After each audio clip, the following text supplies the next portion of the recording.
Hello, everybody. Pop Culture Curator here. It's so good to see you all. I hope you're having a wonderful day. I hope everybody's healthy, wealthy, and wise, and life's treating you well. If you're in any of the flood areas or where you're being affected by weather, you have my prayers, and I hope you're okay, and I hope you and your family make it through okay.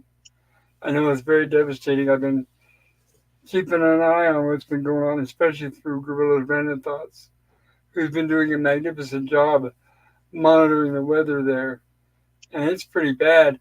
I'm in Arizona. We just had a monsoon come through here. So it's like this is some crazy weather this year. But first, I want to say hello to my fellow panelists and good friend, Gorilla's Random Thoughts. How are you doing, sir?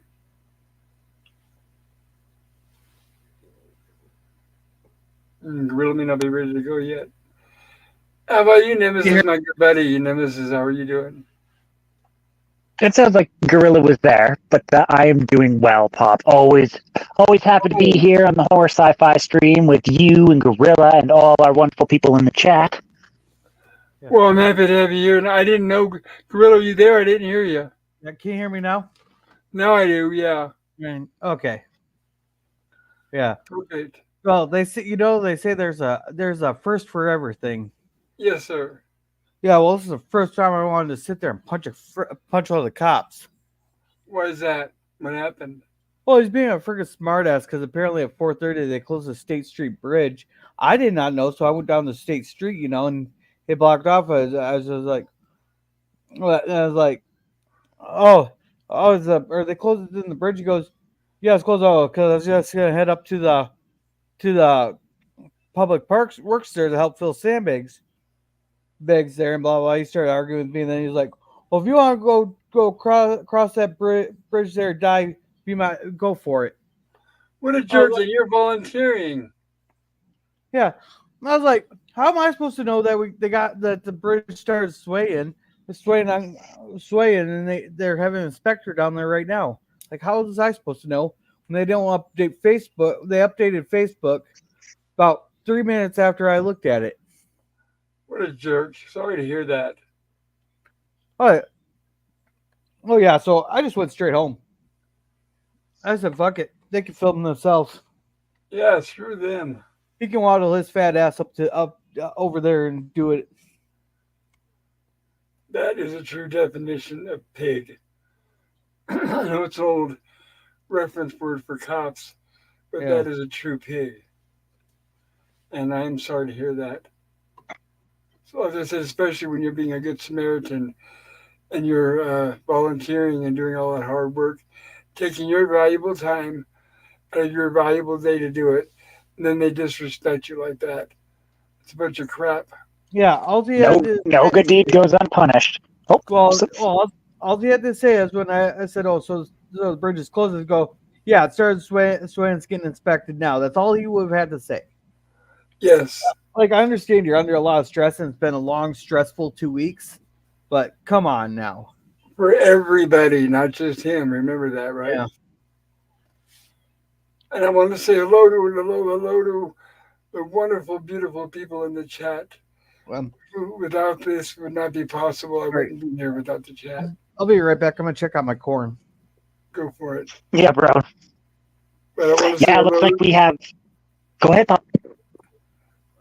I gotta clear my throat. Excuse me a moment. Yeah, bro. Looks like Sean Carter and PvP are in the chat. Miskatonic Madman, we all Oh, appreciate you being here. Thank you so much. absolutely. Good to see you guys. And I hope you're safe and dry. PvP says, we'll be a bit late as still watching the film. Okay, sounds good. Hello, Sean. I hope you're doing well. And that was great talking to you yesterday. Sean says hello all. And I want to shout out Sean has a wonderful channel called The Sci-Fi Model Guy. I highly recommend it. The man is a master at putting together detailed models and dioramas and all that good stuff. I'm very jealous. I wish I had half the talent that he does. Go check it out. He also shares out work that other people send to him from their channels. So he's got quite the variety of things to see. Pop, the guy who's making the Munster House, says he's going to try to get a special library made for you. Oh, yeah, I don't expect him to do all that, Sean. I mean, and that's like asking way too much. It's like, I mean, that's very kind, but wow, he sounds like a really nice guy. I sent him the link to the show tonight, so hoping he can make it. Oh, that'd be great. Oh, wow. Yeah, he's definitely invited. I wonder if he's that new. I noticed I got a new sub today. I wonder if that's him. And let's see. Photo library. Yeah, I got it. Thank you. Miss Katani, Madman, good to see you. So good to see you. Thank you for taking the time to join us today. And Sean says, Miss Katani, Madman, and he's waving. Hello, PvP, says Sean. And Miss Katani, Madman says, hello, Sean Carter. Well, that's cool. Looks like everybody's saying hello to each other. I hope my voice can hold out for tonight. I'll do the best I can, I promise, guys. And Ola Greg, welcome. Hello. He says, hello, Pop. Yeah, tonight, I'm sure as you guys heard, is the actor Donald Sutherland passed away. And as a tribute to Donald Sutherland, that's why we're playing this movie tonight, 1978's Invasion of the Body Snatchers, which falls right in line to what I've been promising, because we covered the 1958 version last year, the black and white version with Kevin McCarthy. And I said then that I really enjoyed the 78 remake and that I would be covering it. So we're now finally getting around to it. It's too bad it took the death of Donald Sutherland for me to make that happen. But I'm going to show a screenshot real quick. Bear with me just a moment. And Euler Greg is in the chat. Hello, Euler Greg. Thanks for being here, bro. Yeah, hello. Good to see you. Hey, Euler Greg. Welcome and welcome, Miss Satanic and John. And I'm feeling I'm missing PvP. And PvP. And Euler Greg says hello, Pop. Hey, Grill and Nemesis. And Sean says hello to Euler Greg. This says hi to Pop and everybody. Yeah, looks like we're going to have a good turnout tonight. That's wonderful. Yeah. Here is Sean Carter's link. Nemesis was kindly enough to put in the thing. Thank you, Nemesis. Hey, OG. He goes, awesome choice, Pop. A rare, great remake. If you say exactly. So, Tyler. Exactly. Now, do you consider it a remake, or is it a literal sequel that takes place? It's like Hatchet 2. That's a good question, because trying not to give away too many spoilers, there is a scene which implies that it may be a sequel. And then if it is, well, we'll talk about it when we get to that scene, because I don't want to give away spoilers. But yes, I'm glad you noticed that, Nemesis. But I do have to ask, I usually do ask you guys this question, and I can't help but ask again. The Gorilla and Nemesis, have either of you seen this movie before No. this week? No. Yes. No, and yes. Okay, so Nemesis saw it. Okay. Oh, Yeah, I saw this one before I saw the original that we watched a year ago.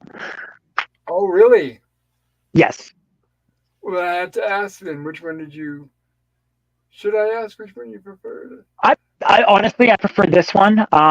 And they're both great sci-fi / horror movies. Like, the concept is fantastic. We're not going to get into too much spoilers yet, but yeah, like, characters are all good, story's good, like, plot's solid. Like, it's good. Like, how often do we get to have Leonard Nimoy and Mr. Jeff Goldblum or we get to see them in their early careers, I should say. Well, I don't know about Leonard Nimoy, but I know Jeff Goldblum was in his early career. in this movie. Oh, definitely. I think he made his acting premiere in the 1974's movie Death Wish with Charles Bronson. I think that may have been his debut. Okay. And this is just 4 years after that. This was made. I don't know if you guys know the background or not with Leonard Nimoy, but after Star Trek, or in between the animated series and the motion picture,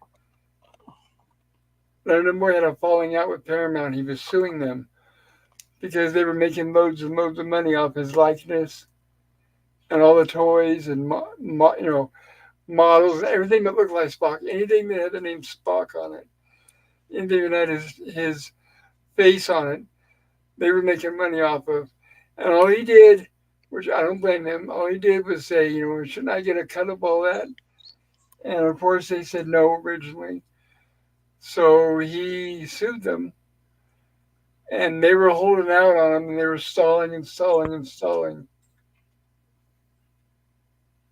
And when they were arranging to make the motion picture, when they were finalizing everything, and this is when they were changing it from phase 2 to the motion picture, that's when this movie went into production. The director was a fan of Star Trek, and he did, at the time when he cast Leonard Nimoy, he did not know if Star Trek was coming back or not. None of them knew. Because, like I said, this was made before Star Trek motion picture went into production. So he liked Leonard Nimoy, he liked Star Trek, so he hired him, and I'm glad.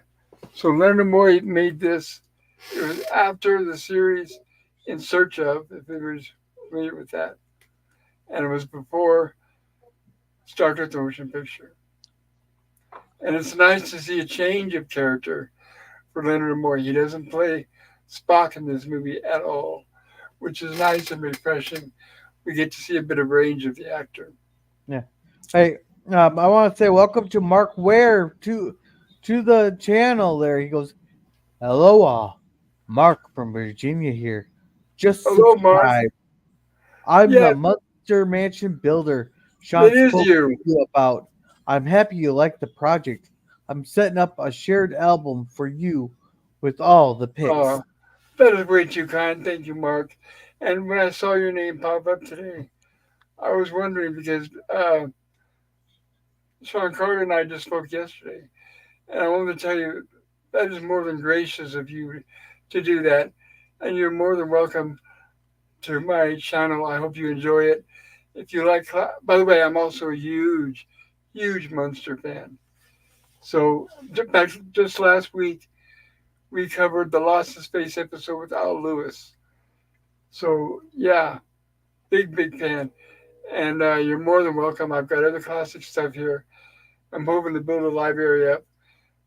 I'm not a fan of, as everybody here will tell you, I'm not a very big fan of modern day Hollywood product. I mostly like classics and stuff made prior to like 1990, I guess. When it comes to horror movies, they can still pop a good one out every now and then. But when it comes to TV shows, I stick mainly to the classics. But you're welcome, and thank you for joining. I really appreciate it. Say hello, everybody, to Mark. I think you're going to have a good time here, Mark. Thanks for being here. Thanks for being here, Mark. Appreciate it, buddy. It's all good, Pop. Yeah, Mark, I apologize for my voice. I'm a little ill right now. So my voice isn't quite up to par. So I'm sorry about that. I'm trying to get better. All right, then. Other Greg says, welcome back, Mark. Or welcome, Mark. Good to see you here. And this one is one of my all-time favorite movies. And get up here, Goyler. I can send you a link. Yeah, absolutely. You're welcome up here. Donald Sutherland, dude. Great actor. Yes, he was. He was fantastic. Like it's funny because of course I knew this movie from like the meme of Donald Sutherland. Well, we know what I'm talking about. Anyone who's seen the movie knows what I'm talking about. Absolutely. No, I do not know what you're talking about. Well, we're gonna have to wait a little bit then, and I'll let you know when we get to it, Gorilla. Yeah, we can cover it. And yeah, he's the father. In case you're not in the know, he's the father of the actor Kiefer Sutherland. From I know I don't know a lot about Kiefer Sutherland's background. I've seen Dark City, and I know he was on a series called 24, and he's That's made what a I know him from. from 24. Yeah, younger Yeah. generation may remember him from 24, but I remember him mostly from his movie career. Oh, and that's right, he was in The Lost Boys, wasn't he? So he's done a few movies here and there. Donald Sutherland has done a lot. As you can see here, he passed away since 1935 to 2024. Oh, and by the way, it lists a couple of movies here that he made. Big, successful classics. MASH and Don't Look Now. Hunger Games. Who cares about Hunger Games? No offense to Sutherland, but I don't care about the Hunger Games. But Don't Look Now is a very good, spooky, thriller horror movie kind of thing. And I'm hoping to cover it someday on my horror channel if I stick around long enough. But I can't show too much without getting a copyright strike. But you would be remiss to not go and check out Donald Sutherland's filmography. Magnificent actor. Great man.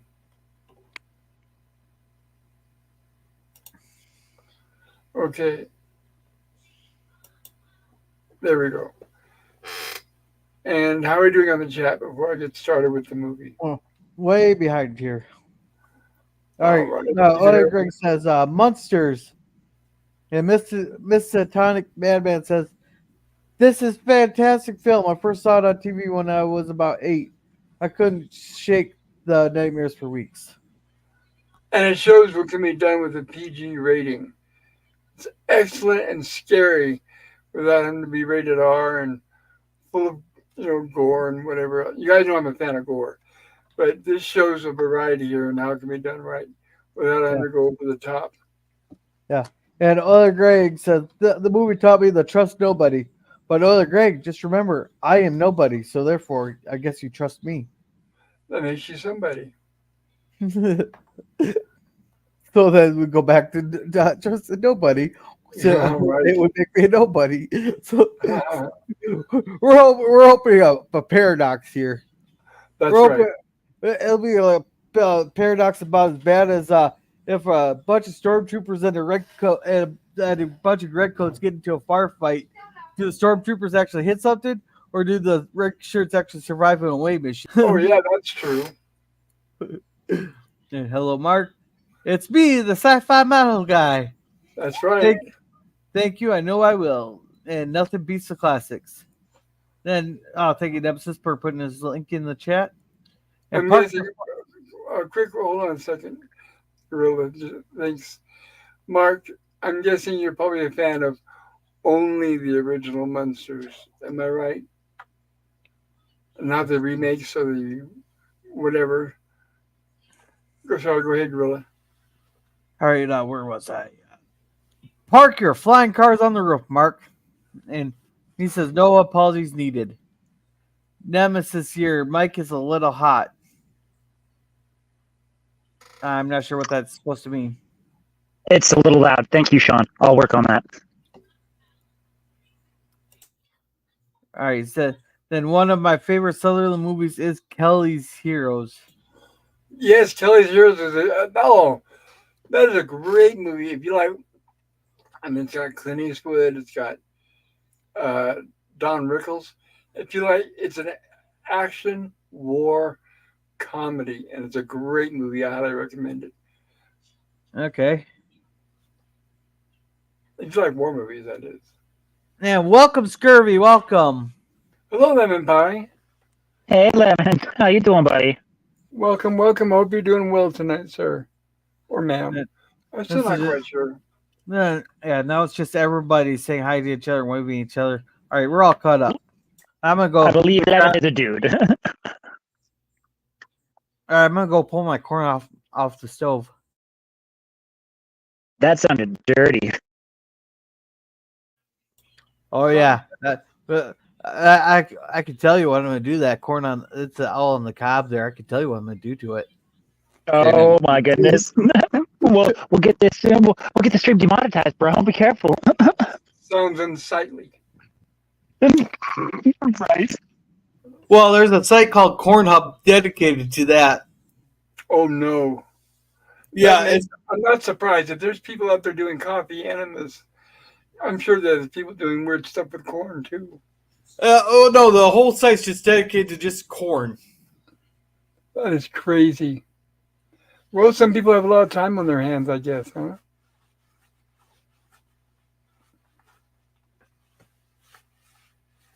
But this is once again, I'm gonna get ready to start the film here because we're already going almost a half hour late here due to my dedication of Donald Sutherland. So without further ado, let me get started. And just if you're new and you're watching, if you like what you see, maybe consider hitting the like button. Perhaps subscribe to my channel and share. And we're not allowed to, just to let you know, I'm not allowed to show actually video of the movie because I'll get a copyright warning and or a strike from YouTube. So all I can do is show a slide format, like a slideshow every few seconds. Now I might be able to make you do a few video clips as long as I keep them very, very, very short. But essentially this isn't it's not a watch party where we're just I push play, watch the movie beginning to end. Because if we did that, my channel would get stricken down. And I'm hoping that won't happen.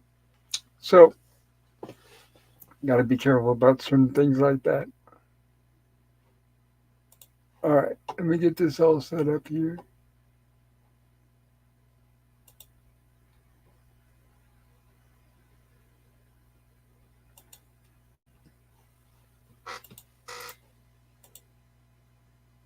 And here we go. And subtitles should already be on. Let me make sure. Now, this movie already comes with subtitles built in.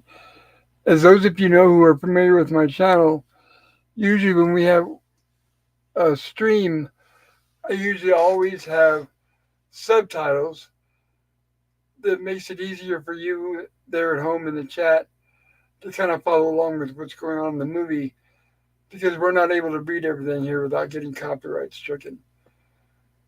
And usually I have to download and kind of correct the subtitles myself. And when I do that, traditionally we've always used the Gilligan's Island font, which always seems to work really well.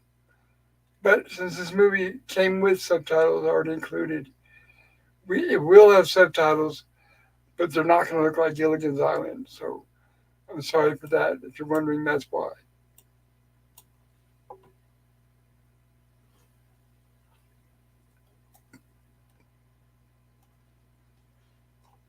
Let me see here. Get this started.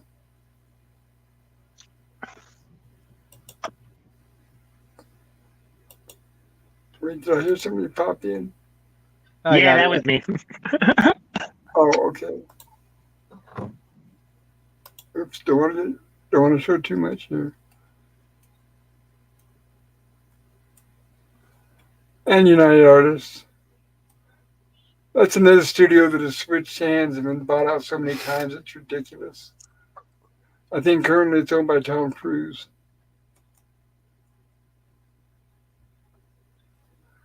And we have our opening here, which is an alien asteroid, planet. Kind of hard to tell. But I think it's a great opening. In the original 58 version, they didn't really expand on that, on where the pods came from. They just showed that they were here and they were doing their business. But here in the sequel, it's kind of nice. We get a very short background without too much exposition. And I thought that was nice.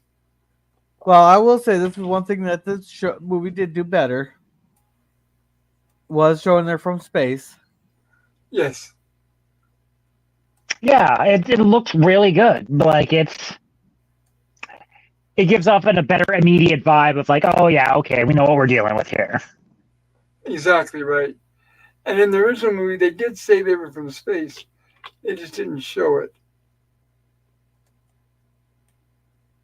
And speaking of budget, I wanted to explain something I thought is what I think is really cool about this movie, and that is sometimes we discuss budget on these streams and on how well they manage their money, on if most of the money is on screen or not, or if it was a waste. But I wanted to say that in this case, they did good with the budget. All the money is on the screen, in my opinion, because not only did they not shoot this in Vancouver to save money, because usually for the last, I don't know how many decades, Hollywood tends to shoot everywhere else but California because California is so darn expensive to shoot in. But not only did they shoot this in California, but they filmed it in actually downtown all over San Francisco, which I thought was a nice touch, and it took a lot of balls. So they definitely, and it was not, that is not cheap by any means. And I thought it was a nice touch. I know San Francisco fairly well. I worked in the area for years.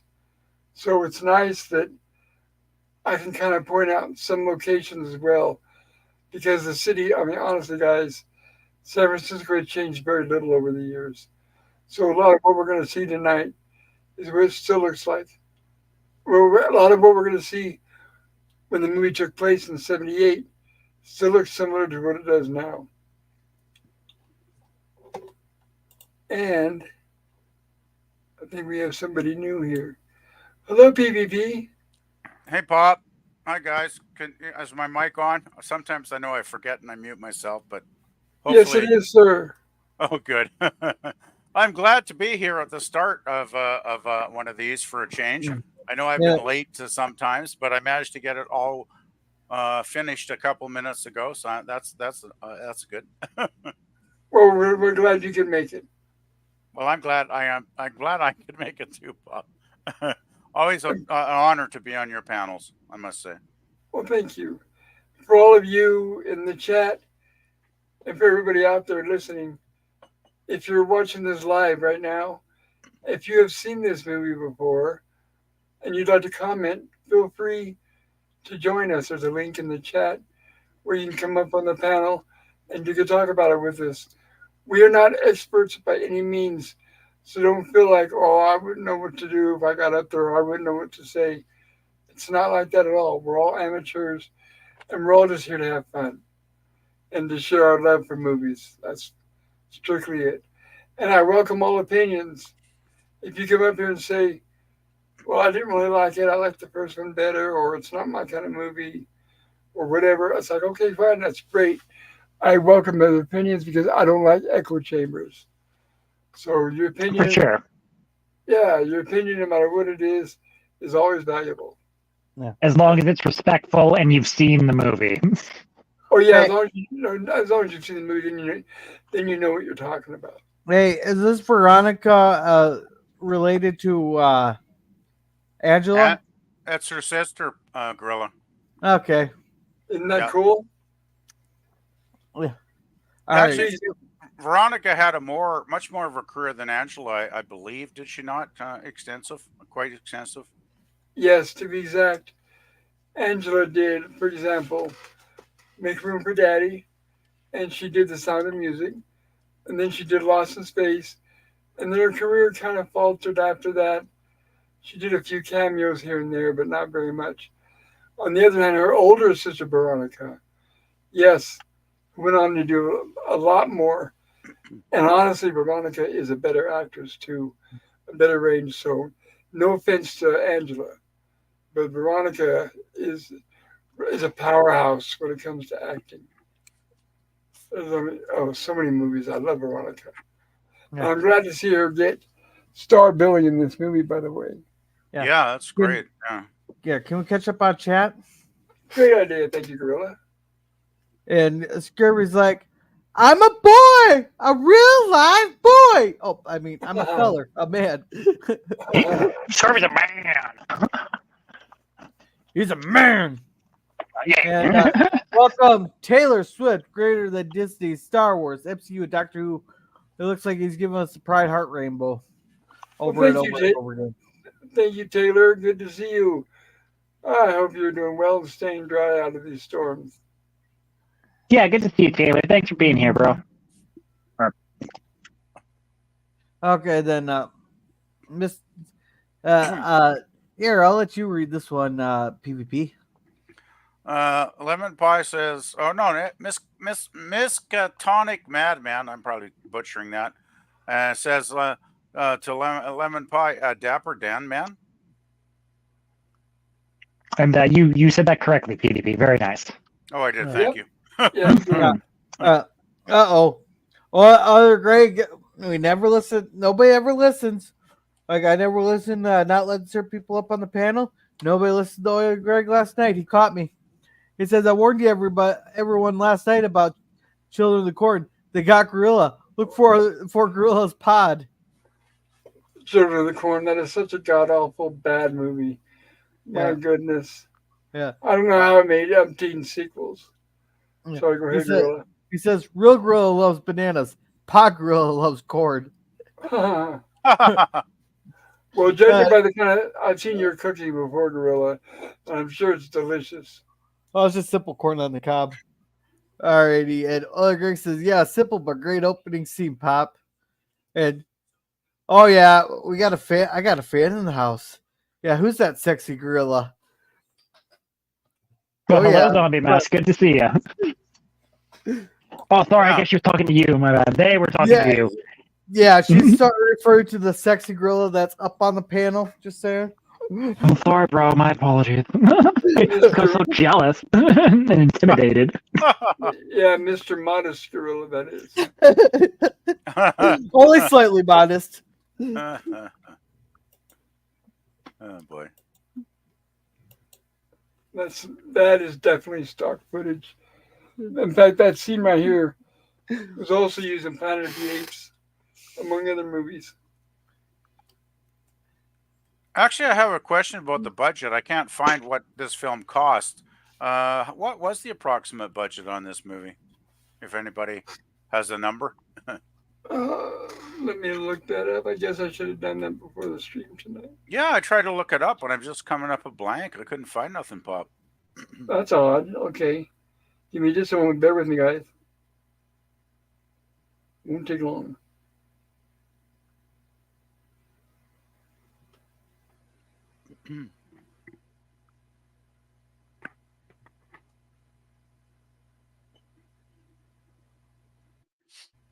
So what city was this supposed to be? Well, it's filmed in San Francisco, Gorilla. Yeah, and it's supposed to be San Francisco. Well, you can tell by the tower in the center of the still here that it's like a pyramid shape. Yes. Was that what, the Transamerica building or something? I think. Yes, it still stands. In fact, when you watch Star Trek IV: The Search for Spock, when they have the scene where they're standing there in traffic, and he says, "You guys just need to break up. You look like a cadet review." That's right behind them. Okay. Yeah, that's a very recognizable building. I mean, it's like, come on. Well, which is funny because I've never seen it before. Really? Yeah, really. Wow. I've seen pictures of that building for decades, Nemesis, and yeah, I'm old. I admit it. I didn't recognize it. Well, now I'm not alone. Well, now if you notice a lot of buildings around, most of the buildings are much shorter than it, and that is now changed. That is one thing that has changed about San Francisco is a lot of building are more skyscrapers. So the Transamerica building is no longer the center point of the city like it was in 1978. Now, the center of the city, and then to attract all attention, is the Salesforce Tower, as seen in the recent Sonic the Hedgehog movies. And the production budget on this movie was $3.5 million, which is very low. Yeah. And I Ring. want to say, welcome to Jim's Landscaping. He just got home. Hail, hail, Jim. Jim? Hey, Jim. And And what of Grace course, says, great Star Trek 4 reference, Pop. I thought it was the Church of Scientology building. oh goodness, I hope not. Go back and look. There's what happens is, hold on, let me go back a couple seconds here. Couple frame. All right, there's 3 streets that converge on the tower right there, and that's where the cast of Star Trek are standing, right there at the intersection at the base, where they're all staring around looking confused. And in fact, that's when that driver almost hits Captain Kirk. He says, why don't you watch where you're going, dumbass? So there's going to be like I said, the tower itself looks the same, but if you were to drive through past there right now, the buildings around it, a lot of them have been replaced by larger skyscrapers. And the Golden Gate Bridge, of course. Yeah, that makes sense.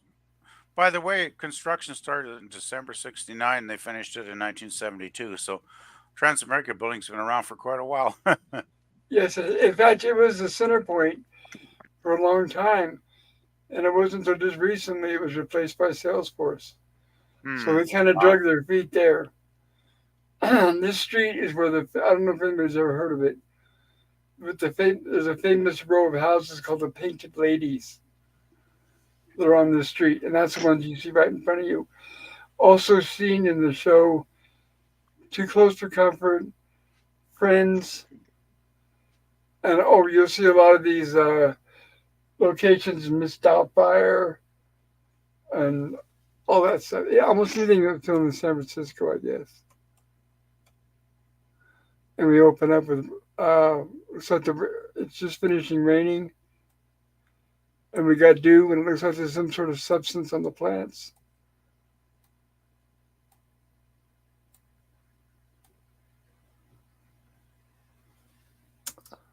And you can see there's some kind of gelatinous substance. It was nice how they set up the premise of the film during the main titles, wasn't it, Pop? Like, that saved a whole lot of exposition that they didn't need to do, obviously, which was good. Yeah, they didn't spend half the movie investigating. Well, it looks like this planet May came from, whatever, and what kind of planet did it come from, and they didn't spend what are the planets made of. I don't know. I always think the less the better. The less they show, the better. Well, and I always like show, don't tell. Like, don't tell me about the planet. Show me the planet. Exactly.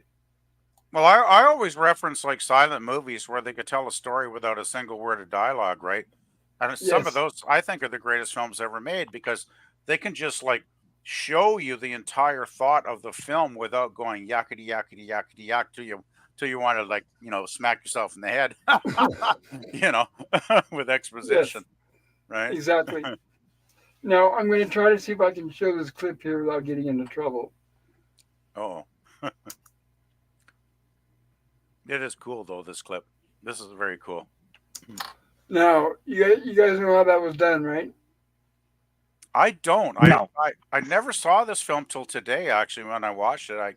I'm ashamed to admit, as a Canadian and a Donald Sutherland fan, I had actually never watched this movie. But that's okay. It's practical effect, I'm guessing? It's definitely, there was no CGI back in 78. So, and not only that, but it's very old effect. What they simply did was they pulled it into the leaf and then reversed the film. Okay, yeah, of course. Oh, okay. Does that make sense? It's the same way when they show them growing hair, like in American Werewolf in London and the Howling and stuff. They basically pull the hair in, then they reverse the film, and it looks like it's coming out. Okay, so there's a little structure underneath the leaf where they can like pull the tendrils in and then reverse the film. Okay, I get it now. Yeah. Yes. Cool. It looks very good, I gotta say. Yes, it does. Looks like a real organic plant. And they're actually already, and they don't waste any time. They're already sprouting.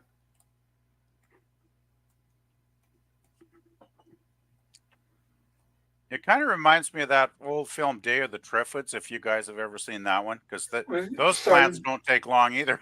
They sprout pretty fast. Yes, starring Jeanette Scott, and I hope to cover it one of these days.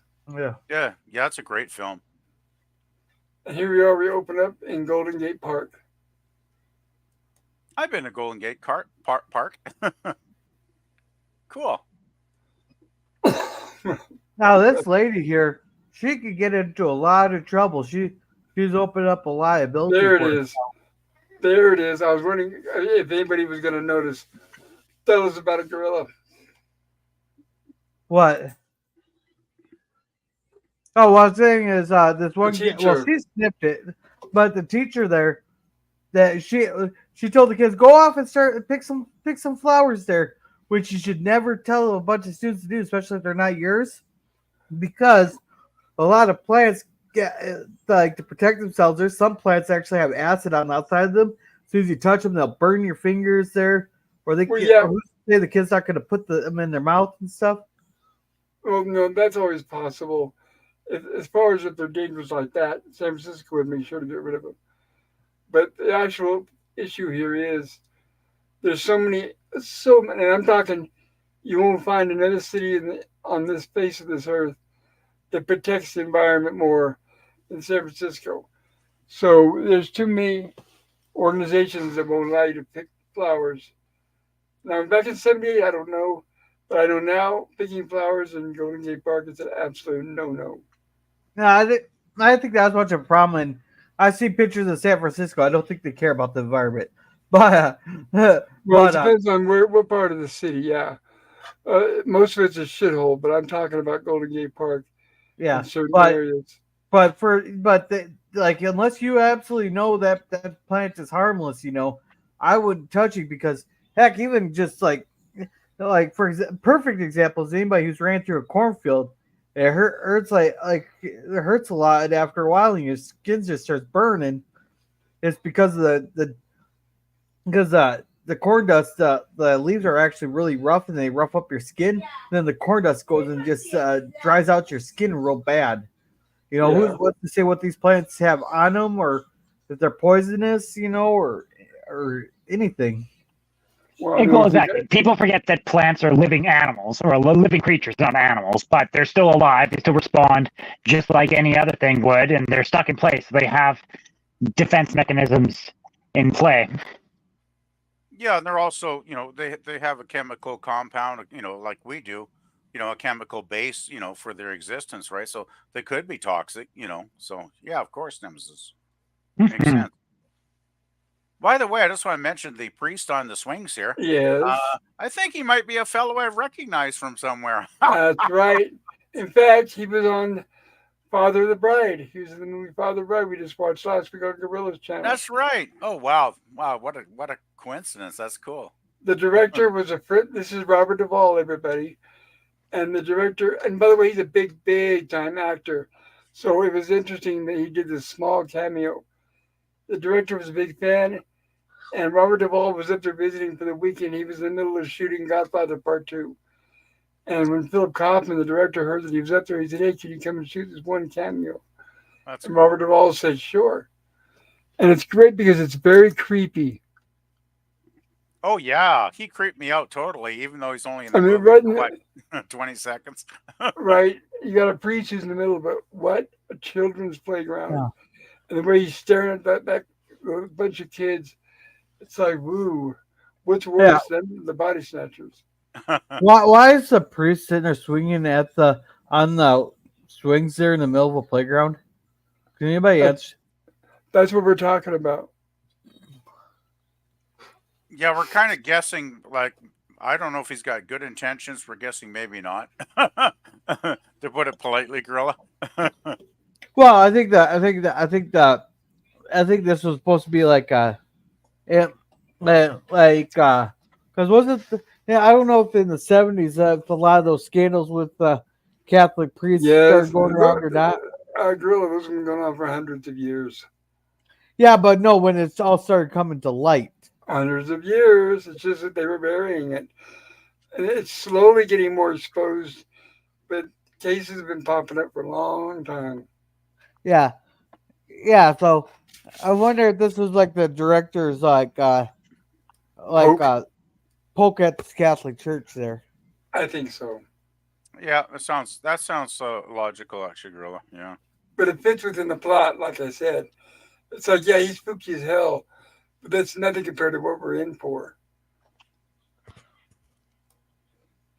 There's the painted ladies. Notice how they're all different colors in the front. Was there a house along this street where Jefferson Airplane lived in the 60s when they were a band? Not sure. Yeah, sounds familiar. But I'd right have to across, research it. right across the street is a park, and there in that park is a fountain. And for any of you guys that watch Friends, they show that fountain at the beginning of every episode. I don't know because I don't watch Friends, so I wouldn't know. But if you watch Friends, you know what I'm talking about. I watched a few of them. I didn't mind them, but I only watched maybe 20 episodes. And by the way, those houses, millions. No, for sure. Yeah, some of the most expensive. And if you lived in that house, let's say you're in that house right now, like these people, every day, all day, you look out those front windows there, and all you're going to have is people across the street and the street staring at your house and taking pictures all day long. So get used to that. And so we're introduced to our character here. And I think it's her husband or her boyfriend. I'm not sure yet. I think it's her husband. And he's watching, I think it's football, isn't it? I think it was some kind of sporting event. I'm not sure exactly, but yeah. And apparently he's addicted to it because he has to carry around very old, blocky, primitive headphones, which looks like an AM/FM radio, or at least AM radio. No, I just want to mention that I just looked it up. Text? Go ahead. I was just going to say Jefferson Airplane. It seemed they were on 2400 Fulton Street in San Francisco back then. So that might have been one of the painted ladies, it looks like here, actually. Oh, well, you can always Google maps that address. There it is. I was wondering if subtitles are working or not. That's why I don't like these built-in ones, because they're not as reliable as when I install them and put them in myself. Of course, and we always, Gilligan's Island is always reliable. Of course, never fails. And we have an introduction to Donald Sutherland's character, Dr. Bennell. Sorry. Except this time, instead of being a family practitioner like he is in the original movie, he's a health food inspector for the health department. Oh, Daniel's Hot Topics is in the chat. Hey, Daniel. Hey, Daniel. Good to see you. So good to see you. And this scene is hilarious. So he's Dr. I can't. I'm not going to keep calling him Dr. Bennell because that's going to confuse people. Because I keep thinking about the original movie where he was Dr. Bennell. And I know in the original movie he was Miles Bennell. But in this one, he's Matthew Bennell. Okay, got it. So Matthew Bennell arrives at this restaurant to give it an inspection. And I love the host, the look on his face when he says, "Hello, welcome," all bright and cheery. "Hello, welcome." And then his face just drops into a frown. I'm going to see if I can show this without being tested. Watch the look on this guy's face when he says hello to the health inspector. And apparently all he has to do is look at the health inspector's face and you can tell it's not going to be a good day.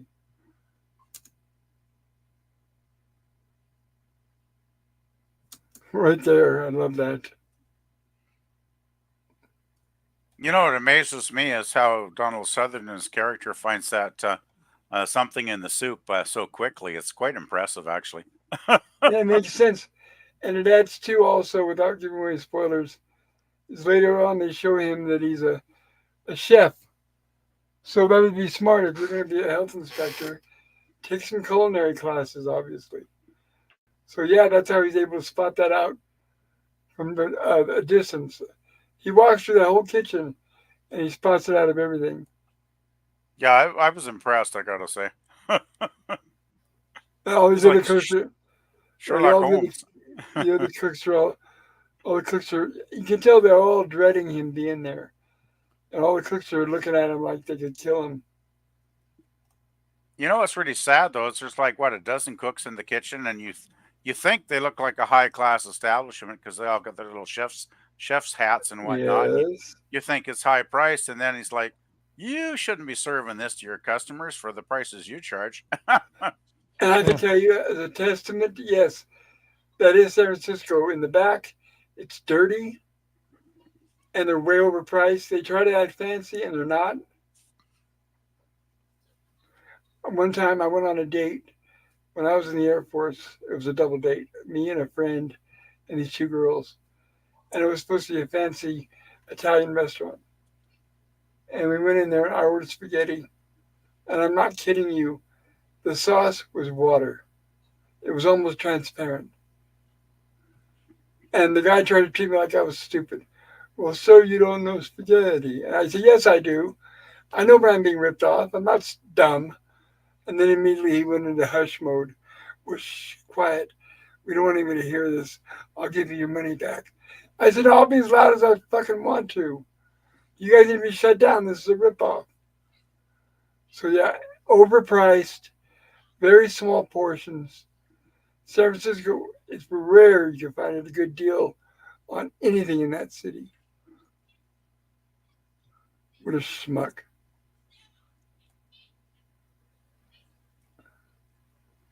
See that look they're giving him? It's hilarious. Yeah, I was laughing. I was laughing pretty good at this scene.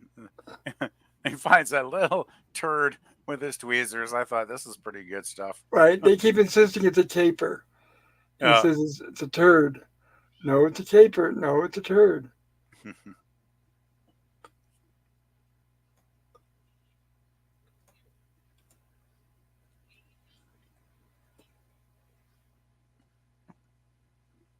So here he is fetching the rice.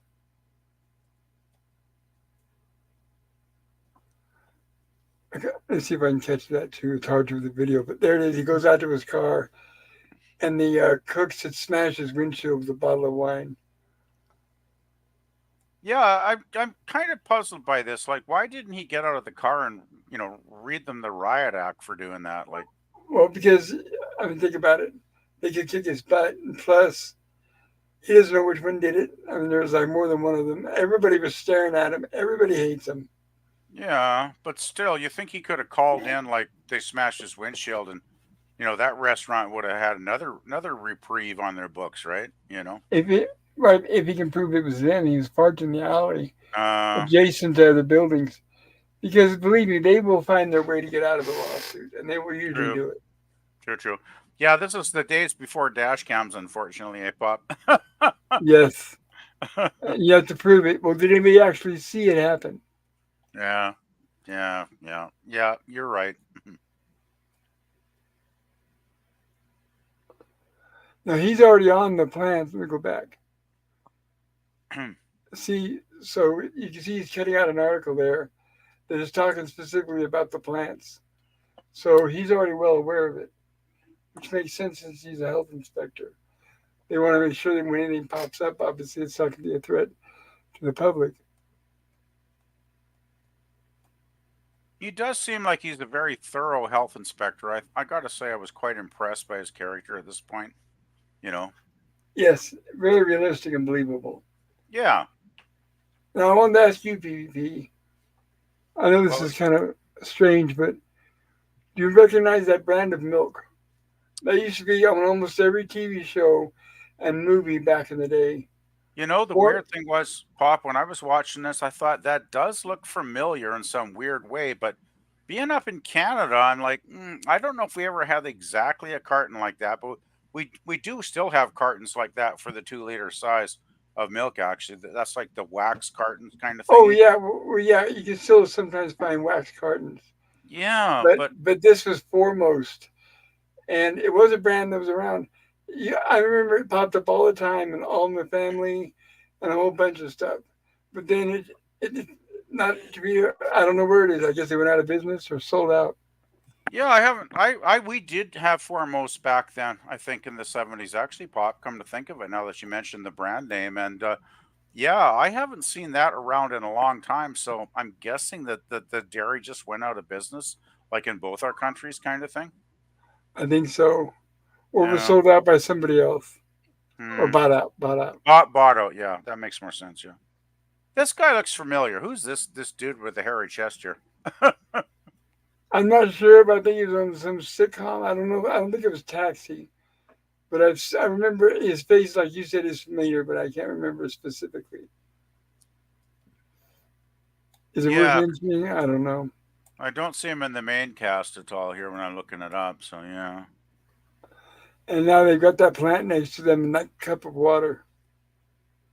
And notice how quick it is growing. I'm guessing it takes him over as he's sleeping that night, is what I got from the film. Yes, Is his Tom Luddy? Is that his name? As Ted? possibly. Yeah. So she wakes up, the alarm goes off, and just as he's cleaning up a broken glass on the floor, what do you know? Something caused that cup to break. Yeah, well, I noticed that immediately that the glass was not where it was the night before. So yeah, and then Yeah, his you got behavior, right, as well. Bob. right, exactly, and his appearance. So the glass broke because the plant got too big.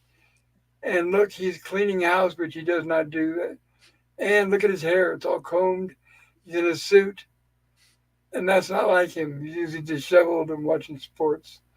So immediately, all the whistles are going off. The only thing Can I we wondered. Oh, sorry. Go for it, keep going, Gorilla. PvP? Keep going. No, I just wanted to quickly mention. The one thing about that scene that puzzled me is, later on we do see that there's actually, more like pod like takeovers of people, whereas in this one, there didn't seem to be any pod. There was no like pod like body or but I guess he did take something out to the garbage, so I guess that makes sense in Oh, that we'll sense. see. We'll see. I'll Yeah, cover that when we get there. yeah. Go ahead, Gorilla. I was gonna ask if we could go through chats. Good idea. Oh, Thank you. yeah. Sounds good. Yeah. Uh, how do you know he didn't invent the thing? Oh wait, I was supposed to do it in a Scottish accent. Right. How do you know he didn't invent that thing? That's the best I can do. That's okay. That'll do. And he says, "Great cameo," says other Greg. And welcome, Daniel's Hot Topics. He likes this movie.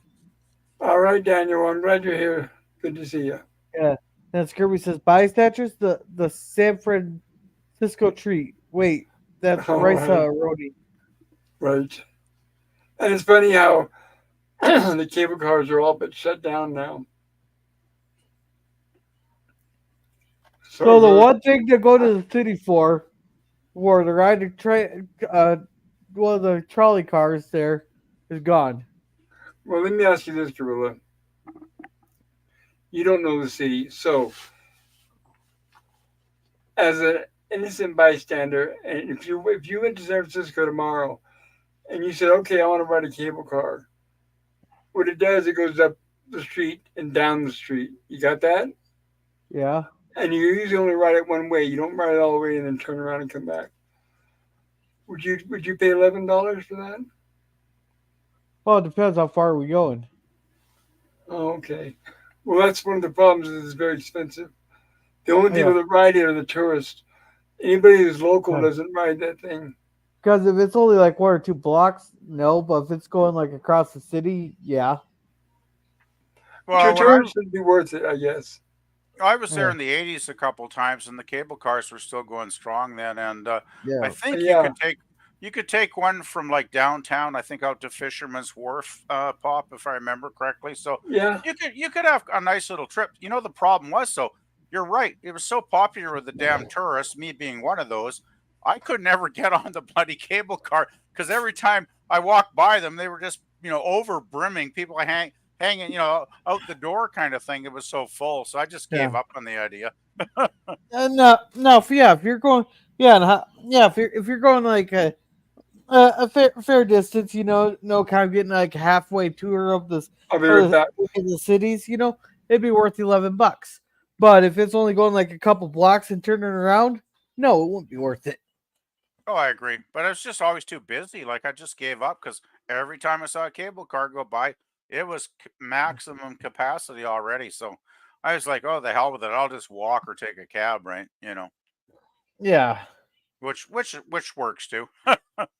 yeah, but yeah, it all depends on how far you're like, how big this experience would be. Like, That probably varied. Yeah, yeah.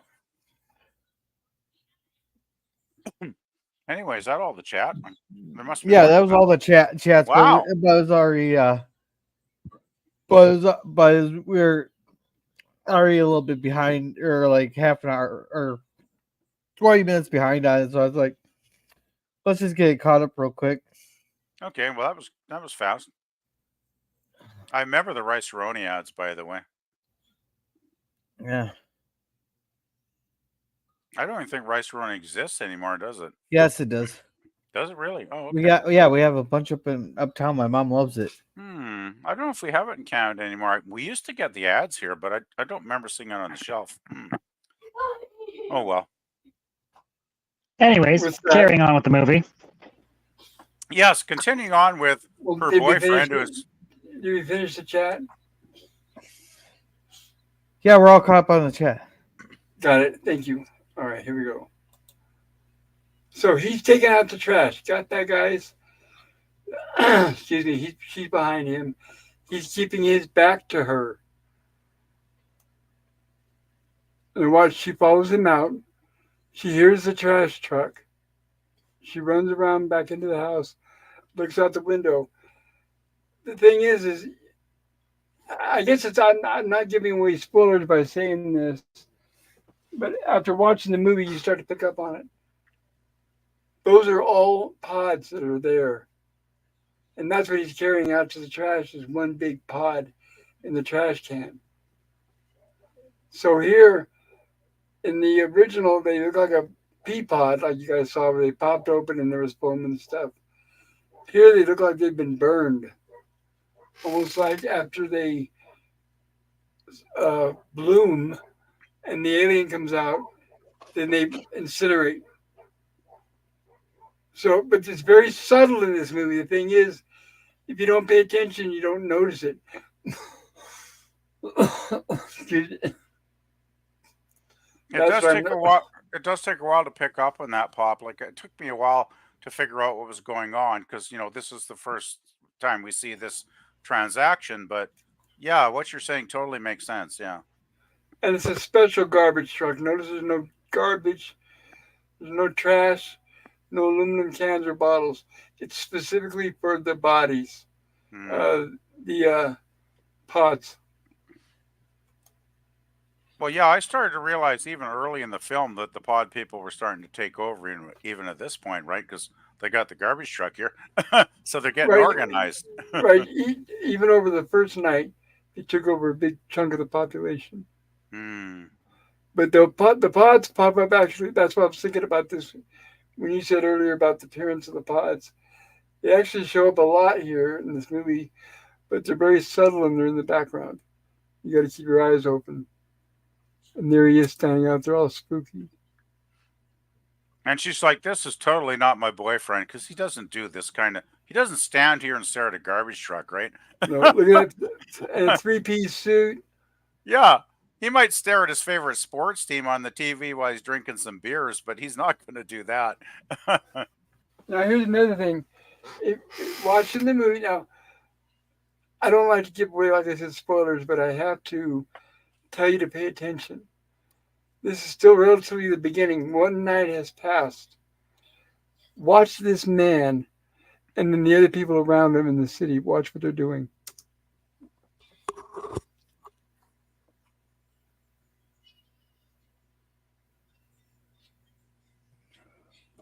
So as you can see, there's already people panicking. Not everybody, a percentage of them, but they're running and they're not yelling for help because they don't know who to ask for help because you don't know who you can trust. That's what makes this movie so powerful. Is from the very beginning, you don't know who you can trust or who you can speak out in front of.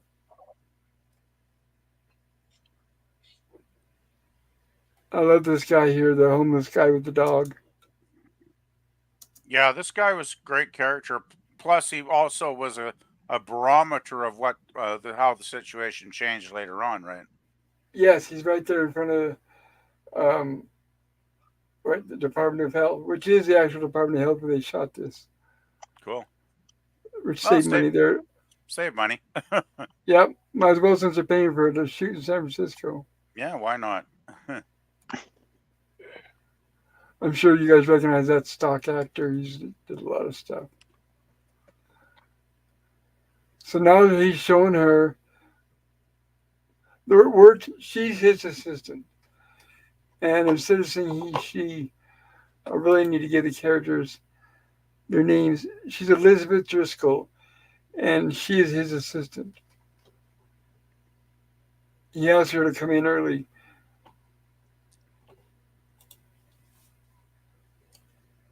And he's telling her that they busted his car window.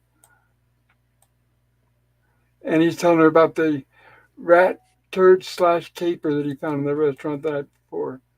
Yeah, that's great. You know what? I really love. Oh, sorry, Pop. Go ahead. Well, what I thought was odd here, even watching it again, I'm not really sure. But that guy walks, after he talks to her, the older gentleman with a rat in a plastic bag walks by them and mentions the incident the night before. So is the guy going to plant the rat? Or did they catch the rat overnight? Which I thought was odd. If that makes any sense.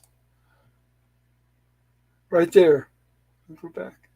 He's also a very recognizable actor. I couldn't place him, but I've seen him in tons of stuff with that mustache. Oh, yes. And So I guess he's got those eyes too, right? Yes.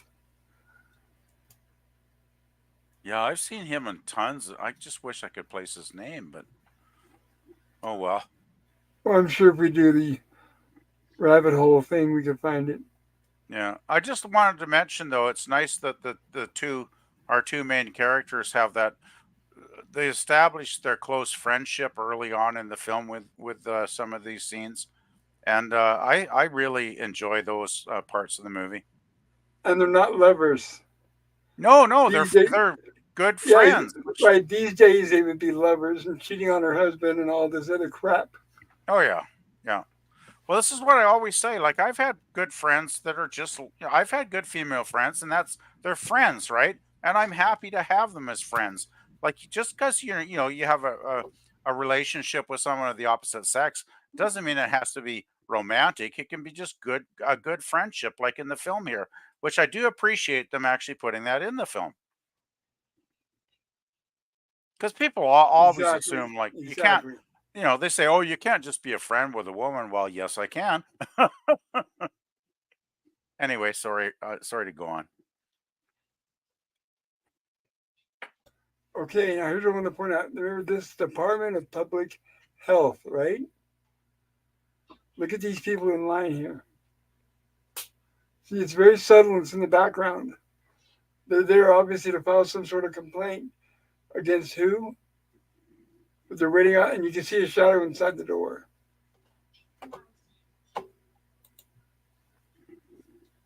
And they're probably, see how they're older people, they're spouses. So that leads me to assume that they're there to report their spouse to say that's not really my husband.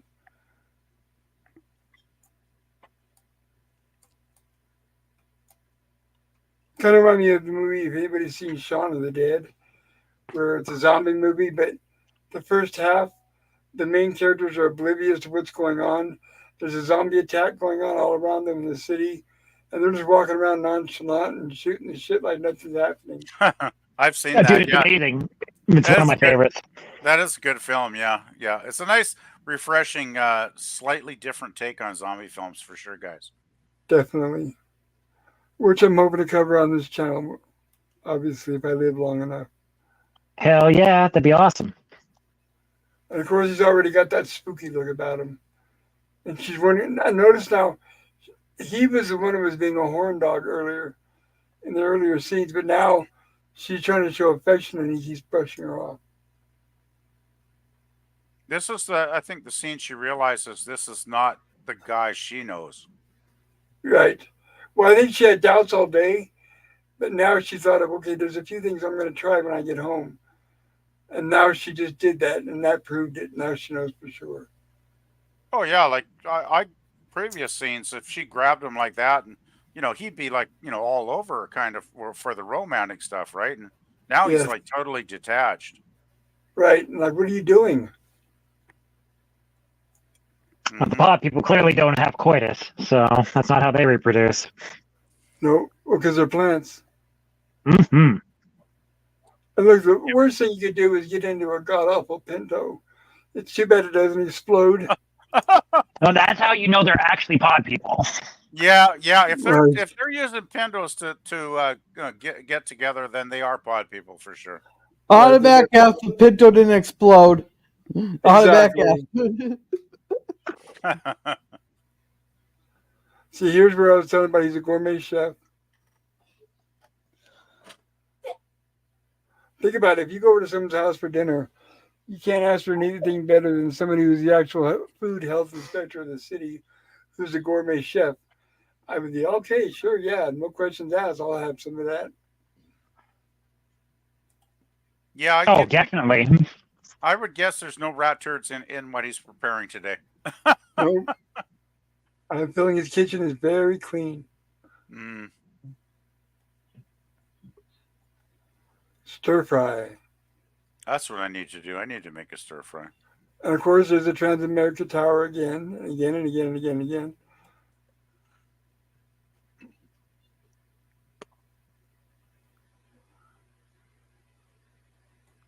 Oh, I hate these subtitles, damn it.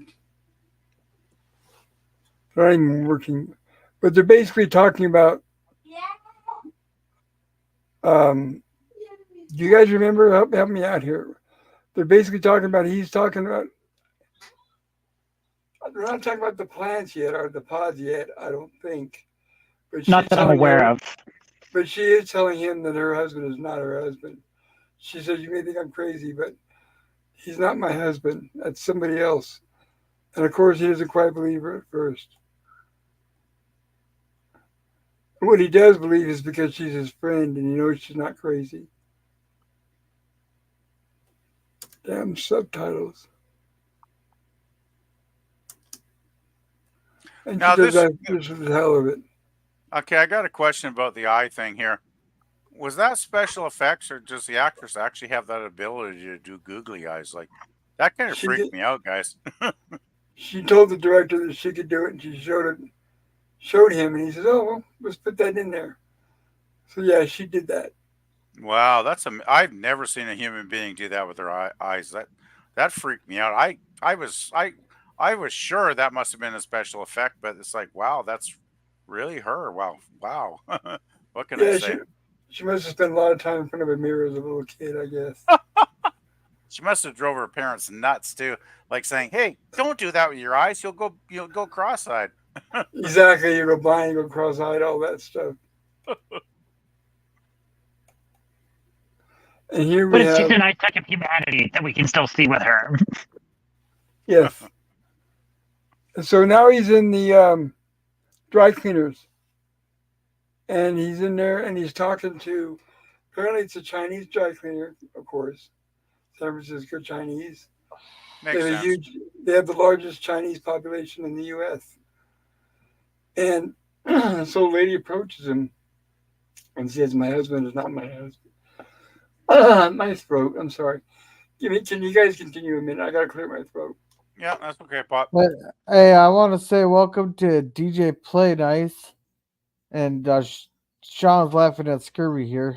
Hey, hello, Sean. Hi, DJ. Yeah. Hey, DJ, Play Nice. Thanks for being here. Appreciate it, bro. I apologize if I ignored you in the chat, but I haven't been watching the chat tonight, so sorry about that. And DJ is thank you, Pop Culture Curator, for hosting. It is my pleasure. Thank you for being here. I just want to say though, Pop, it's actually the wife here that's like the pod person, and the hubby pulls him over in a second here and says, "That's not my wife. That's not my wife." They're both doing it. No, I And think I'm she's gonna, a pod lady, but I'm gonna be honest, guys. When this whole thing started, when we got the current president in office, and it started the division. I mean, we're all old enough to know that with the current president, we saw very clear where they started dividing the public and turning them against each other. And now that we all know that there are very clear two sides. And this is what it reminds me of. I feel like half the population has been replaced by pod people. And don't you those are the think that people. What's that that? happened with? I think that happened with the president before the current one, though. I think they're both Well, it guilty of started that. with Obama. Right. It started with Obama, but it really hit home when Biden came in. Well, I'm not a fan of either side, but I don't really want to talk politics. I don't feel comfortable talking Right. politics. And there he is where he says, "That's not my wife." Yeah, not my wife. She different. And when you start hearing that from several different people, you got something wrong. Yeah. And you look at the look. Well, look at the look she's giving him. She's like, "You damn right, I'm not his wife." Yeah, so which one do you believe, right? Oh, it's creepy as hell, though. It's so subtle, but it's really good. And there's See, another more pods. garbage truck. Yeah, more pods. Yeah. More pods in the background.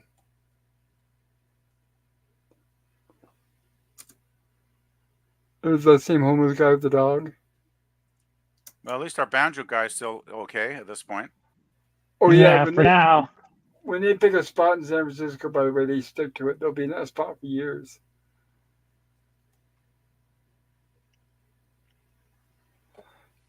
And here we have a scene reproduced from the original movie, where we have the main star is looking out the window, and you see this intersection,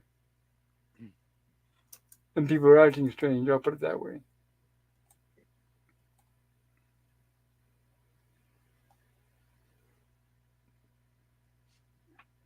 It pisses me off. These damn subtitles not working. Yeah, it's frustrating, but at the same time, at least we got the movie that we can talk about. So, like, Right, Well, we there know were- it pretty much. We can explain, but I usually try to explain scene by scene, but I can't. My memory's not that good, especially because I'm on so much morphine right now. There are subtitles on this still there, Pop, so sometimes they might work. Oh. No, that's what I was showing. When I show frames like here, we don't get subtitles, but if I push play, Oh, okay. I understand now. then the subtitles will show up. Right. But the ones that when I install them, they play no matter what, even during the stills. So she's totally paranoid, and of course, he's totally not believing her, because he himself is wondering what's going on because of the Chinese couple. And it looks hey, like Hakeem. Hello, Hakeem. Sorry. Welcome. Hey, welcome, Hakeem. And it looks like the janitor was eavesdropping Hi, on them. Cam. Yeah, the janitor was eavesdropping. You're right, Pops. Yeah, I guess he was I didn't know if he was eavesdropping or he was just like not even aware of them and just putting a little creepy little foreshadowing in there. Like I'm not 100% sure. I think it was a spying. Okay, I can go with that. Jeffrey Howell, DDS.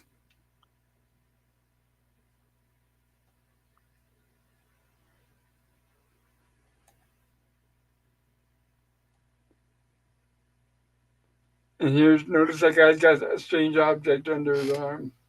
And she's wondering what all these people are doing. Why a businessman with a nurse? That's what she's thinking. These people are odd. Why are they together? Yeah, it's a really odd pairing. If it was just the businessmen, sorry, Bob, to cut you off there. Exactly. Oh no, you're fine.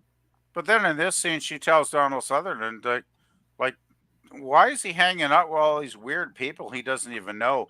And he's like, well, they could be patients. And she's like, no, they're not patients. I guess she knows the patients well enough to know that something really weird is happening there. Yes. Her instincts are a little ahead of his at this point. And she's following her husband or boyfriend or whatever he is. Well, I think that's why her instincts are a little better, because she's literally having firsthand experience, whereas Donald is yes, still hasn't had that yet. Right, and she's also doing the investigation. She's actually following him now at this point.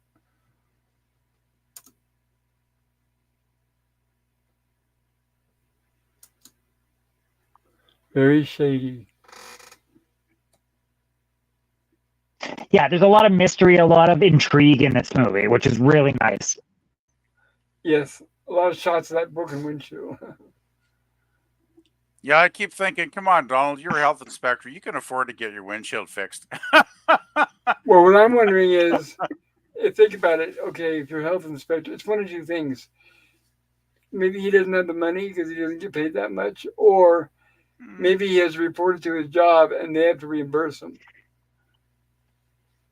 Yeah, he's probably got to fill out some forms and wait like 6 months to get the money, right? Exactly, that's what I'm wondering. It's be. whether his job is responsible or not. He's probably also preoccupied with all the creepy people that seem to be appearing around him, and he's going like, what the F is this? They're all staring at him. Yeah, it does really start to get creepy at this point, like even more creepy.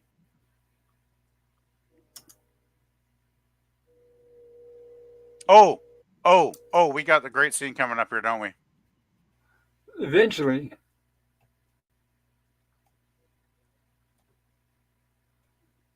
I like that they distract you because us as a viewer, we're paying attention to what's in front of them, as you normally would. And we're already at this point, you suck cracked windshield. Nobody will stop him until he crashes into something. And what do we have here? It looks I like think that's kind of where the cracked windshield plays into it makes sense in this scene, right, Pop? Because he can't see too well, which maybe explains what happens here. Yes. And so here we have the original actor, God bless him, Kevin McCarthy, played Dr. Miles Vanell in the original movie. Here we have him doing his cameo in this one. And I love this scene. It's amazing. The fact that the director, oh, by the way, the director of this movie was obviously a fan of the original. And that's why he brought back Kevin McCarthy. And the director of this movie was also fans of the director of the original movie. So the director of the original movie was also working in the background on this one. Was it Don Siegel, the original director? It could be. I'd have to look it up. You're next. You're next. Yeah, dude, it's fantastic. Iconic scene. It's one of my favorite scenes in the movie.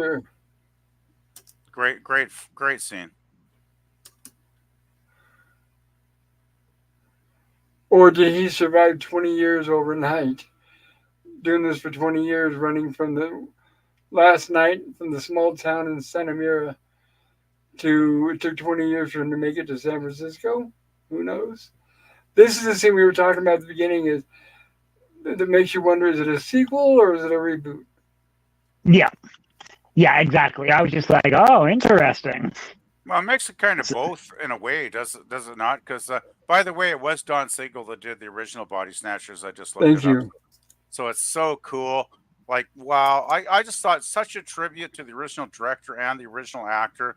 And I just love this scene to bits. Like, it's so cool. I love it when they remember the previous, the past, and they honor it in this way. And I just love this whole scene.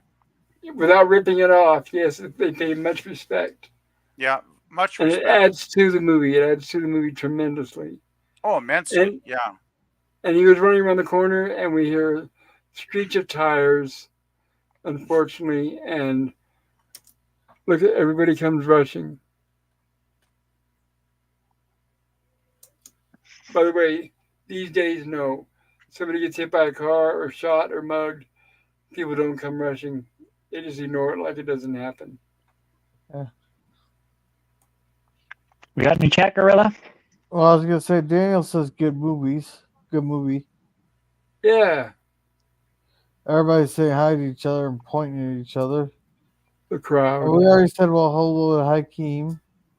And this movie reminds me of They Live. Yeah, it does in a Totally. way. Yeah, yeah. Yeah, it's got similarities for sure. If anything, They Live paid homage to this movie because this came out first. They Live was 1982, if I remember correctly. Poor guy. I gotta say, Probably better that way, though. Kevin McCarthy still looked pretty Yeah. damn good in this film. Like he still looked like in great shape. I don't know if he was still doing other movies at this point, but he looked really good. Thank you. I was going to just say that. This actually revived his career. He was in good physical shape. Oh, After this movie, he went on to do a lot of stuff. He started teaming up with the director Joe Dante, the one who's working on that new Little Shop of Horrors right now. But if you remember, this got him the role Twilight Zone, the movie. He was in the episode It's a Good Life. And also Interscape by Joe Dante. The Howling, he was the studio manager of the television station that Karen was at. So he did almost every Joe Dante movie. Gremlins, almost all of them after this. wow, that's great. I'm glad he got to work more after this because he's a damn good actor too, for sure. Me too. Me too. It's the same as Roy Orbison when they rediscovered him, and his career made that big surge a second time just before he died. That was amazing, and he deserved it so much. Yeah, we did the first film some time back, and you guys know I love that one as well. So it's nice when there's a connection like that for sure. Yes, and here we are, George. Sorry, now my mind draws a blank. Jeff Goldblum. Jeff Goldblum. And of course, as true Jeff Goldblum fashion, acting like an eccentric and talking a million miles a second. Did you guys find Jeff Goldblum in the early parts of his scenes really annoying? Like I just Yes. want like he's talking to the police here, right? Donald Sutherland's character, and Jeff is like yakking his ear, trying to get him to hang the phone up. I just wanted to kick Jeff in the balls at this point. I Yeah, he really, was really annoying. did. In this movie, Jeff Goldblum owns a sauna/spa with his wife, who's played by Veronica Cartwright. And right now they're in an art gallery, obviously. And now's where they run into their old friend. Look at that. Oh my. So you can see by his age at this point, this is right before the motion picture. And Yeah, of course, he's trying to. He Go still ahead. looks pretty good here. Absolutely, he's only in his 40s. And here's where he's trying to comfort a woman who's doing what? Trying to tell him that her husband isn't her husband. And of course, he's saying, yes, he is. Just go home. You'll find out, as they say, it's all in your head. And that's where she is shocked because this is the first time she's heard somebody else complain about the same thing. So it's like, wait a minute, it's not just me and my husband. And a lot of other people are starting to wonder, they're like, what? And they're paying it more attention. Like now, there's so many crazy people on the street. If you hear somebody going off and saying that stuff, nobody pays attention. But here they're all starting to wonder because they've all got somebody in their family that they're wondering about if they're real or not. You know what I think is realistic about this, these scenes though, is like I think, people, even if something really strange was going on like it is here, most people would not want to really think of it and face reality. They try and deny it in some way. They'd say, oh, well, maybe my family, maybe my spouse, my brother, my sister, maybe they just had a really bad week, or, Yep. Hmm. I'll overlook it. And, then of course it's too late, right? Exactly.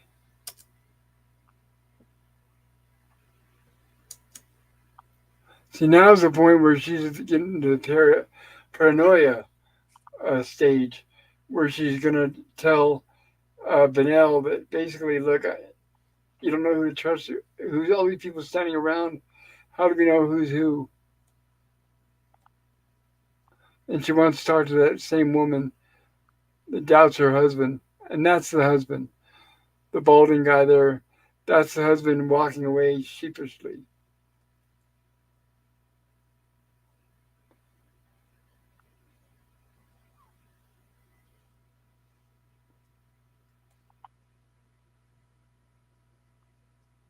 And here they're talking about this mass hysteria. And is it mass hysteria? Or are people imagining things? And she's telling Leonard Nimoy's character, he plays a doctor. He's a psychiatrist, unfortunately. It's the last thing you want to be around when you're around body snatchers, is around a psychologist. But Leonard Nimoy's character is Dr. David Kibner. And he's trying to tell her, don't worry, everything's fine, of course. Which I always thought that he was taken over already. In the very beginning of the movie, I think he's already a body. Yeah, that's my thought too. Yeah, because all he's doing is going overboard, trying to tell everybody how it's not true. Oh, 100%. Oh, he's telling that lady, oh, your husband's not a pod person. You're fine. Just go home. Have a nap. You'll be fine. Go to sleep. Yes, exactly. But then you wonder, too, a psychologist, if they were not a body snatcher, they would also be the last ones to believe you. They think that it was something psychotic, and they probably want to start making you pop pills or something. They would say, I'm a doctor, and I know there's no way that would happen. You feel like they'd be more observant, though, if they'd notice the mass psychosis going on. Or at least I would hope I would if I was a... Yeah, the least you could do, right, is listen a little bit and start to be a little more observant and pay attention, right? Especially after hearing this from more than one person. Totally. I wouldn't listen to anything he says.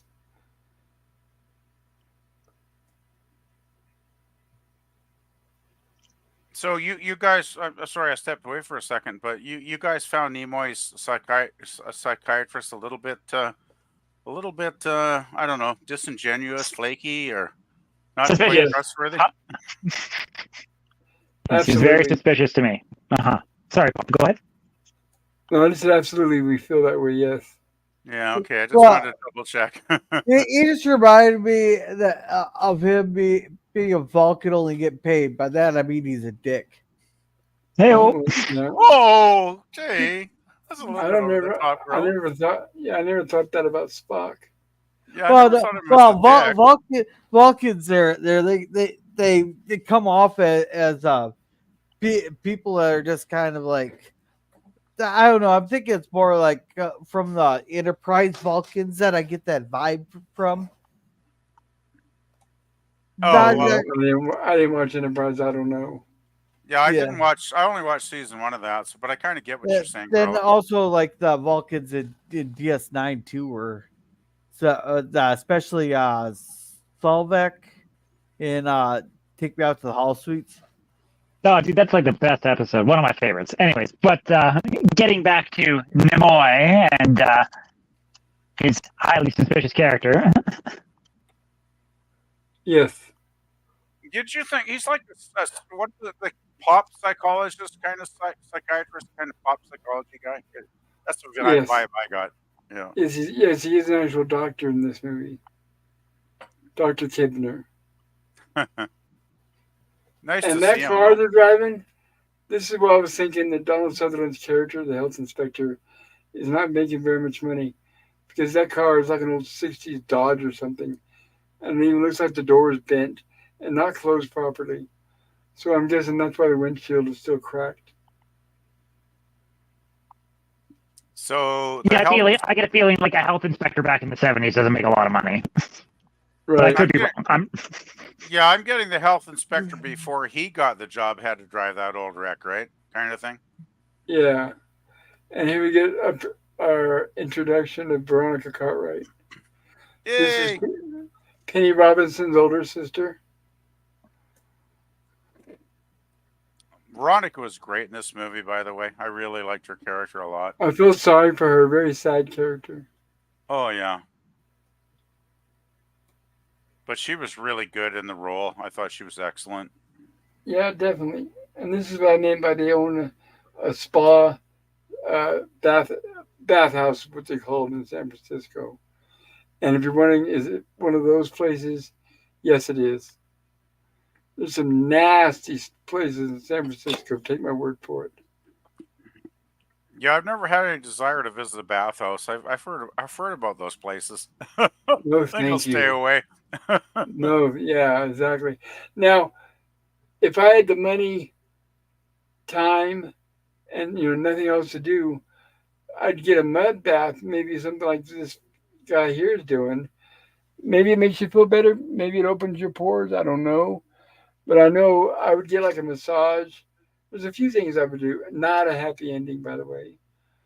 I wouldn't ask for a sad ending, but I don't want a happy ending. I don't want a happy ending either.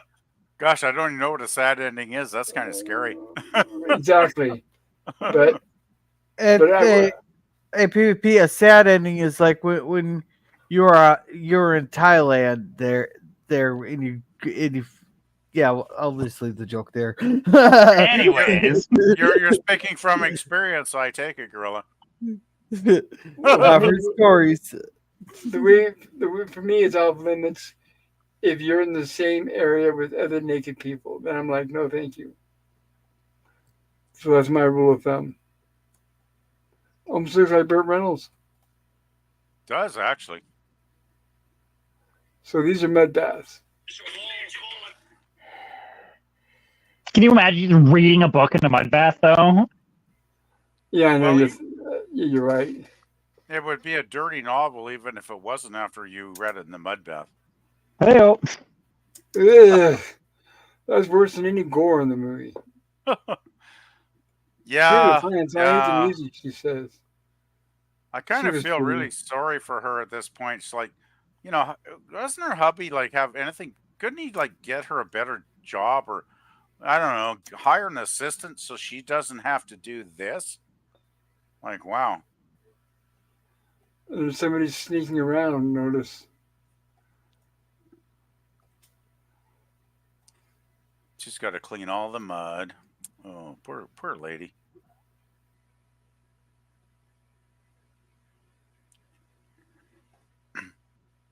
I don't recognize that guy.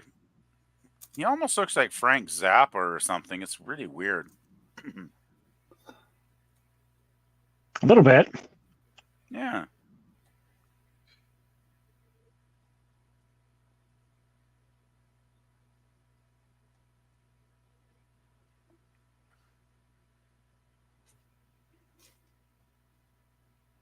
These two have really nice chemistry with each other, these two actors. Yeah, they do. And then we got the El Creepo. Sorry, Pop, go ahead. No, yeah, I was going to say, yeah, you're right, they do. And I love the way this scene is shot. It looks amazing. The guy, yeah, right, totally creep looking out in his face. This is the point where, for her sake, you're hoping she does not spend the night there at home. Right? And just the lighting effects. And that's a fantastic still shot there where his eyes were rolled up. Very nicely done, Pop. Yes. I agree. It's a great scene. Yeah, I'd say Donald Sutherland and Brooke Adams have a fabulous chemistry in this film because I totally get them as being like best buddies, like really good friends in this movie. Yep. Charisma. They have chemistry. They have. Total. Yeah. So here's where she walks in on one of these bodies as it's transforming, and naturally she flips out.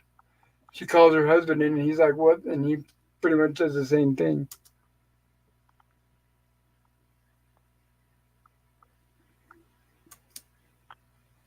You know what I My like about nose is bleeding. Go ahead. what I like about this compared to the I think it's 1956 film, if I'm not mistaken. 58. 58. Okay, I got my years wrong, but in the first film, there were like pod people coming out the wazoo. There were pod people everywhere, right? In that film, this one, there's very few bodies that we see transitioning, at least until we get to this part of the film, right? It's much more subtle at first. Yeah, but it is I'd say as far as the population being taken over, it's just as quick and overwhelming, if not more so, because of bigger city than the original movie. But it's not the camera is not quite focused on them. They're more focused on our heroes and the good guys.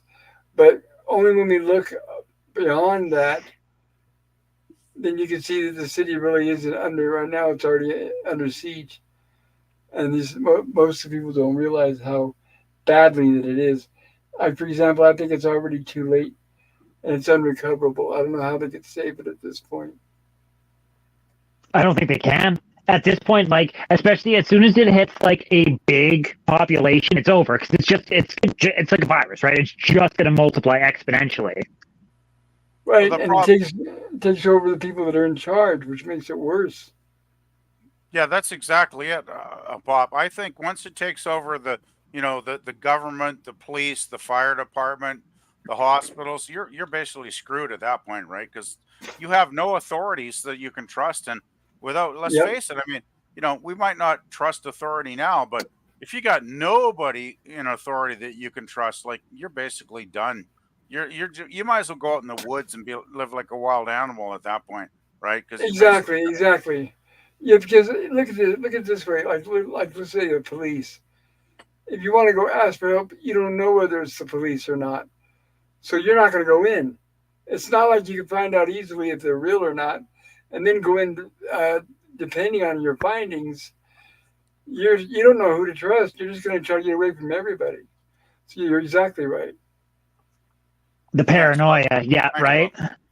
Yep. Well, yeah, it's like Sorry, it's like go ahead. if it's an alien species that's trying to take over the planet, the best thing to do would be to infect the leaders as fast as they can, government, that type of thing, and make it just that much easier to enforce Yep. whatever invasion's going on. And here, this scene here, obviously, is a recreation of the scene from the 1958 version, where they had the pot on the pool table. But then we had Carolyn Jones playing the wife of the actor. The character's named Jack then. But I thought it's great they had the same scene, and they're talking about the nose bleeding just like in the other movie. And she says that her husband's nose was also bleeding. I like that. Give me a moment, I'll be right back. Yeah, for sure. Do we? Sounds like an opportunity to read the chat. Hey, Gorilla, your turn. The chat master. Alrighty, so Scriber here says, creepy people in San Francisco. How can we tell the difference? Drum roll. Hey-o. And he says, and Scriber says, sad ending massage is when your wallet is missing afterwards. That's a good one. Yeah. That's all the chats that I've seen. Okay. All right. Okay, sounds good.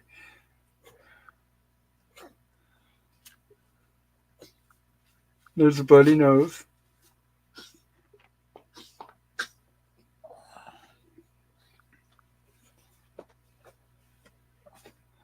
And here's where he's examining the body like in the original movie, and he's finding out that it looks like it's not human, that it's perhaps plant-based.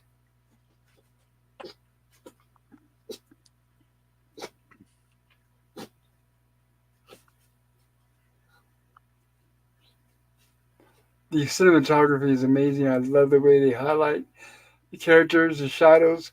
It's almost as good as a black and white movie. 100%. This could be done as a black and white movie, and it would still look fantastic. Absolutely, yes. Yeah, it's very atmospheric. I gotta agree. Yeah. Somebody's not feeling so good, if you can tell. That's one of the scariest aspects of both films, though. Is like when you fall asleep is when they take you over, and it's like how horrific is that? Because we all need to get sleep every night, right? Yep. So Exactly. Yeah. And then, like there's in the first movie, he had to pump her full of drugs to try to stay awake, and even that's not going to last forever. hmm, yeah, and it's like there's really no defense. Like if you had an invasion of flying saucers bombarding your planet with missiles, you could fight them and nuke them or whatever, right? But when it's like this, and you're going to be taken over when you're sleeping, it's like what chance Well, does the human race have, really? well, that's why you go for this wonderful little invention called crystal meth. Yeah, that even that, believe it or not, catches up to you. I've known people that was on that stuff. Yeah, it'll keep you up for a few days, but even then, you're going to come crashing down hard. And then when you do, you're going to be asleep for days.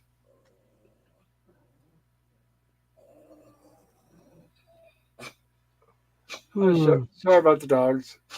That's all good, bro. No worries, Bob. We are very familiar with your doggies. There's no worries. I'm just peeking at the dish. Yeah, the dish is a little low, I guess. I need to feed him eventually. I'll do that. You can tell she looks just like Angela Cartwright, They just a little definitely bit older. they definitely have a familiar sisters look, don't they? Yeah. Oh, this is creepy as hell. Yeah, that would scare the shit out of me too. Oh man.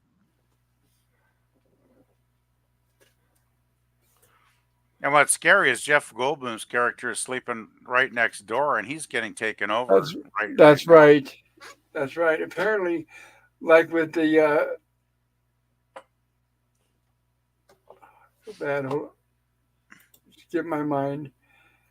Elizabeth Driscoll, the lab assistant, just like with her husband, he was right next to that plant when it took him over. So I'm wondering if range has something to do with it. Whoever's closest to the pod is the one that's being taken over. What do you guys think? Uh, I think so. I think the pod has to be within a vicinity. It's either the tendrils need to be able to come over and reach you, like in the thing, or like the pollen needs to be able to come into your lungs and reproduce that Yes, way. Somehow, it needs to be able to be within vicinity. It within the seems Like, to vicinity, and the person has to be asleep. it seems yes, to it seems to vary though, because there's some scenes where there's like the tendrils that'll connect with somebody's body and they start to take you over that way. But then aren't there scenes later on where some of the characters are asleep in their bedroom and the pod people are like in the next room or a couple rooms away? So I'm not convinced that vicinity totally matters, though it might have a factor. Just wondering. Well, I mean, no, if for there sure. if there if there are other people in the vicinity, first of all, if they're already taken over, it's not going to make a difference. And second of all, if they haven't been taken over, they have to be asleep. And then I think that's when it depends on range and who might be closer. Possibly, is what I'm guessing. Hmm. Yeah, I'll have to wait till we get to the end here because I'm not sure if I'm remembering it correctly, but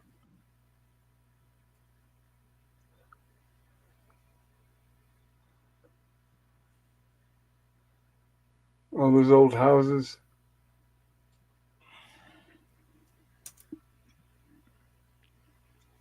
See, now he's going to check on her because remember she called and she didn't sound good over the phone.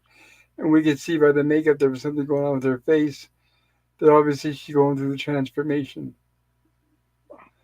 So just like in the old movie, he busts the glass.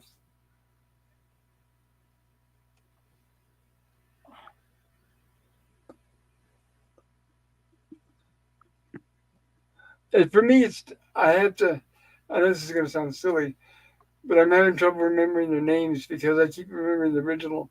I'm such a fan of the original. I feel like saying Becky, and you're going to get Becky, and it's not Becky. So that's why I'm having trouble So I apologize for that, guys. It's okay, Pop. I personally, like, I can't. I normally have another device with me with tabs and that open, but I don't have that on me right now. So my apologies for that. Yeah, it's no worries. I have a terrible time remembering names myself, and unless I, Normally, I'm good with names. you It's know, just I keep it's just I identify with the original movie so much is my problem. okay. It's like if I know people in real life and I get to know them after a while, like I totally remember their names. But if I'm just like thinking about a movie from another movie, whatever, I'm like, I sometimes I'm just clueless. Yeah, totally. I remember I used to like an idiot. If I would run across somebody and I recognized their face, but I couldn't put the name to it, and I always felt embarrassed. And I was like an idiot. I'd say, "Oh yeah, yeah, hi, good to see you again. How do you spell your name again?" And he would say, "Bob." Oh yeah, that's right. Well, that's even more embarrassing. If it's Yeah, like exactly. Rasputin, That's why I stopped doing it. Yes, yeah, if it's like Rasputin, you could, be understandable. But Bob is like, okay, right. That's I've why I done that stopped doing too, though. that. I see people after 20 years and I say, "Hey, how you going?" And we have a great chat. And then I totally can't remember their name. And it is so embarrassing. Yeah, it makes me feel terrible. Oh, well, that's just the way it is, I guess. And what do we have here? Great makeup effects. Very creepy, too. Yep. I take it that is the actual actress with her boobies kind of Nope. concealed. Full life cast.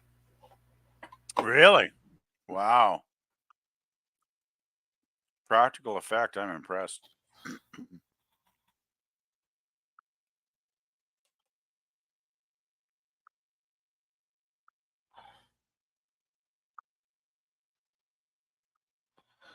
Daniel here says, "Oh my God, that is that guy being taken over." Yes, Daniel. Yes, he is. There are lots of being taken over now. Which guy? You mean gal? The dude on the table beforehand. Oh yeah, yeah. And see there, I keep thinking Jack, and that's not his character's name. That was the name of the guy in the original movie. So that's why I'm gonna shut up when it comes to saying their names.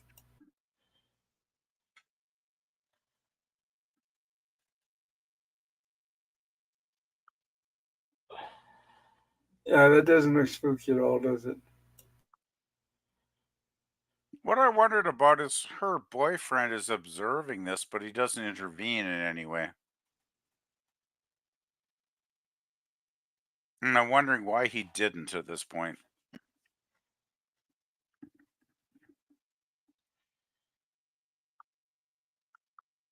I don't know.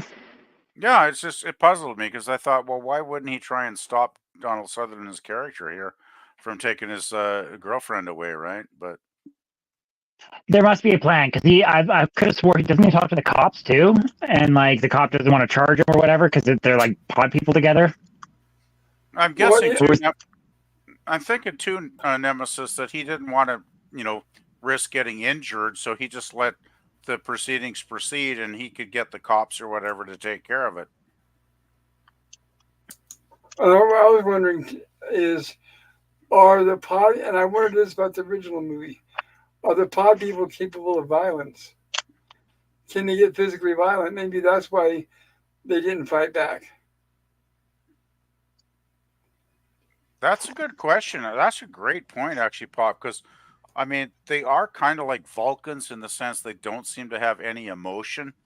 Yeah, it So seemed to if be they, very passive. yeah, so if they can't get angry, because you have to have anger to commit violence generally, right? So maybe they are incapable of violent acts. Which would be a weak spot if you were trying to destroy them. Hmm. Yeah, that's a very interesting point.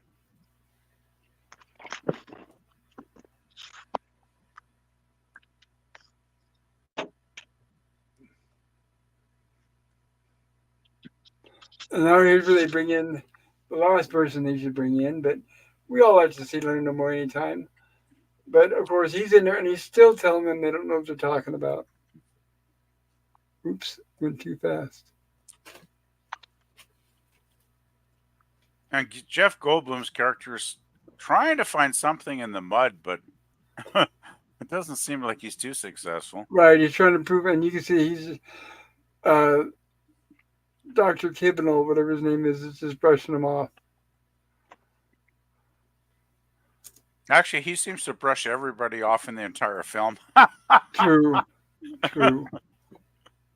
Oh boy.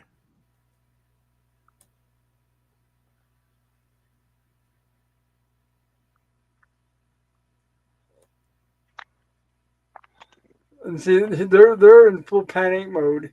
They're fully aware of what's going on. They're trying to get out of there. They're trying to seek help, and they have one of the pod people standing right next to them.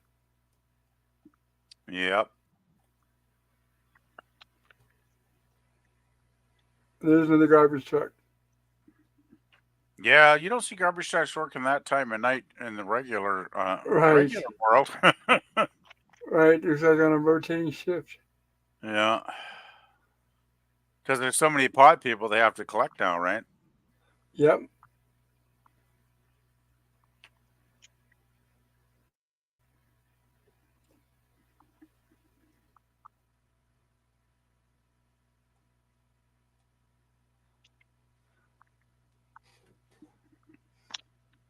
When you think about it, the boyfriend there on the right, he's got a pretty big part. Just not a lot of lines. Which is good because it's all visual acting, which is something I really enjoy. I agree. Yeah, it's still bugging the hell out of me though, because I know this guy's face. I've seen him in tons of stuff, but I just can't figure out who the hell he is.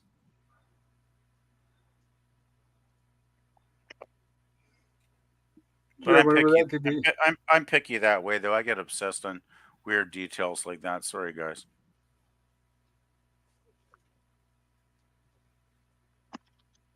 Oh, this scene here. See that thing that Namor has on his hand?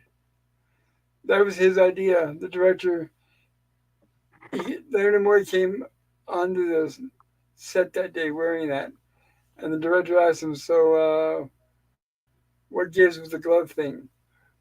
And Leonard Nimoy said that he thought it'd make the character seem more out of touch than everyone else around him. So I guess that was a good choice. But everybody in San Francisco are already out of touch. And they're all bad choices.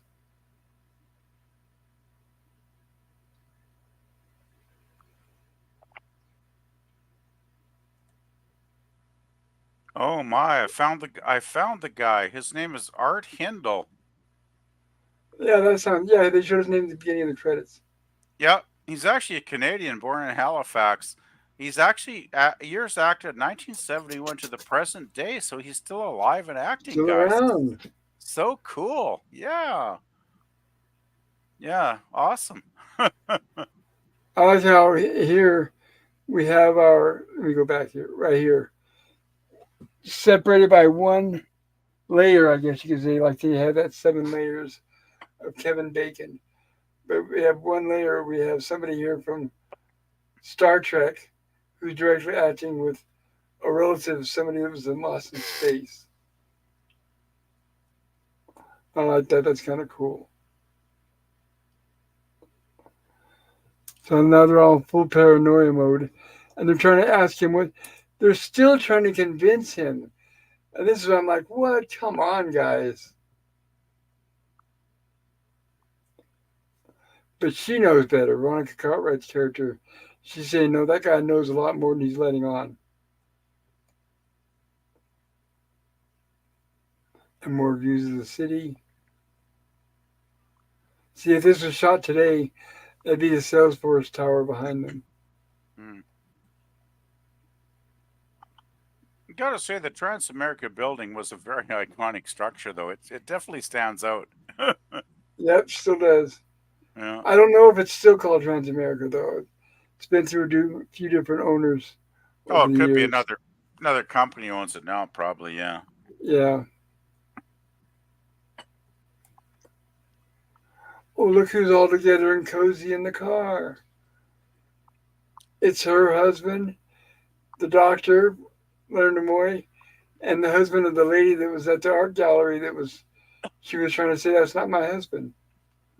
So I think if we had any doubts about his character, I think they're all pretty much for sure now. We know he's definitely compromised. He's a bad guy.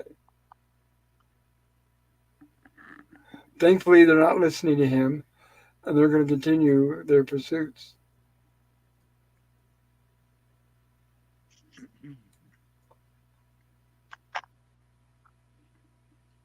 So they're basically talking about how to get out of town. What are they going to do? How do you get out of town, though? It's like, who can you trust again, right? San Francisco doesn't have a lot of options to get in and out. Golden Gate Bridge, the Oakland Bay Bridge, and a few small streets within the town, but it's not a lot of ways. Yeah, I've driven over both those bridges, so yeah, I know there are limited options for sure, Bob.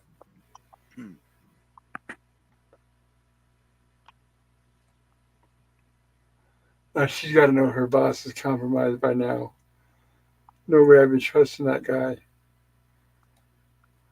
Yeah, I had the same thoughts for that scene actually, Pop. It's like, why is she even trusting him? Yeah, at this point in the movie, look, ladies and gentlemen, what used to be called a phone booth, but in San Francisco they were actually tinted. Why are they tinted? Is that for your privacy or some weird shit? Yeah, semi-privacy. The people in San Francisco are strange. They'll do anything. They want to separate themselves from everybody else and make themselves feel more elite. So yeah, you see crap like that all the time around the city. Yeah, I don't think we have phone booths for like 20 years here, but they always used to be just clear glass, right? So it's Yeah, like that seems very weird to have them tinted. yeah, they're always clear glass usually.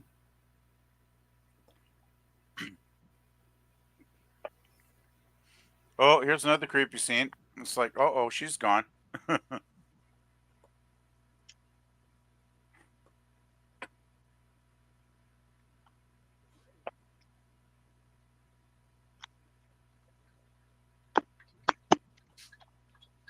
Uh-oh. Busted. Hmm. The thing is, so Donald Sutherland's character just watches this. He doesn't intervene. He just lets Nimoy inject his friends with the drugs that are He's gonna well. knock He's him still out. well. He still thinks that he's legit, which is mind blowing. But that's what it is. He still thinks that Leonard Nimoy is a good guy. Yeah. The thing is, though, we already have established that sleeping is a bad thing. Like Goldblum almost got taken over in the the bathhouse. So we know Exactly. sleeping is bad. So why would Donald trust his friend to inject him with sleep drugs? Like I had a real problem with that scene. Actually, I won't deny it, guys. Well, and when she went to sleep too at home, remember, and she called for help. Yeah. And this scene here where he's falling asleep. I mean, I understand. I guess it's part of the the screenplay, and they had to do this scene to continue on to what follows. But I do sometimes have little problems when films do this kind of thing. And see, here's another example of the vine is in the shoulder up the sleeve, and they slowly pull it out and then reverse the film.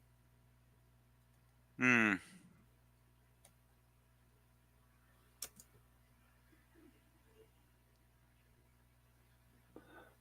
I would not want to be next to that. No. You know what I found really incredible about the sequence coming up here is how sexual it was. Like, it's like the petals open and there's like it's almost like a baby's head cresting out of a lady's parts, and I'm like, whoa, they would never would have gotten away with this in the 1958 film, of course. But I thought it was very explicit, even for the 70s. Like, it's Yeah, like, and wow, I think I think one thing that helps is the fact that it's all flesh colored.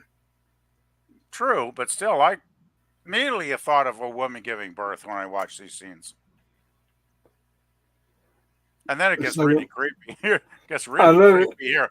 I love it. It looks like a mongoloid whose features aren't quite ready yet, or aren't quite developed.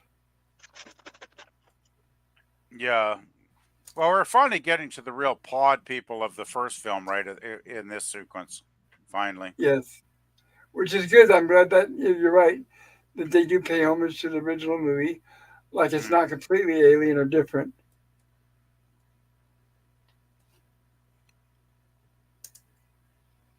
Oh man, this is such a creepy scene. And obviously, they use a midget for that scene. Oh gosh.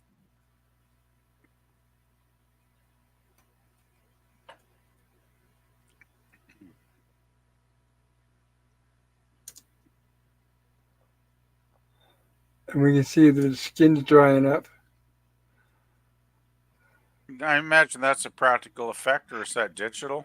I Yeah. guess there was no digital, was there? Oh, that makeup scene was just, it was just makeup, and then they blew a fan on it. Cool.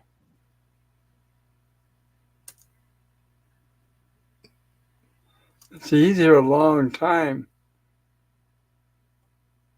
And here comes Veronica's character. I guess I keep calling her Veronica.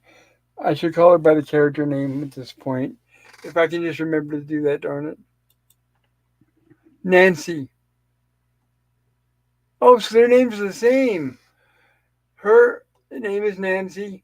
Jeff Goldblum's name is Jack. So good. Their names are the same as the couple in the original. All right, that helps me. Oh, that's cool.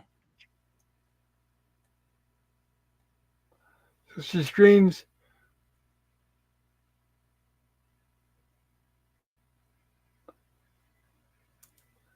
And you can tell he's struggling to wake up.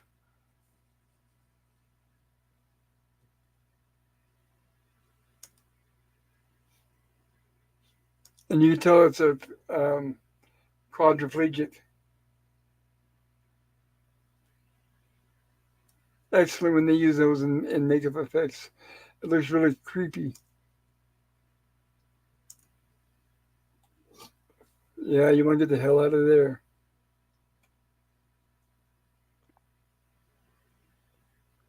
Yeah, definitely not a place to stick around, that's for sure. Oh, and like the first movie, destroy them on your way out. Yeah, I don't think I would just leave them.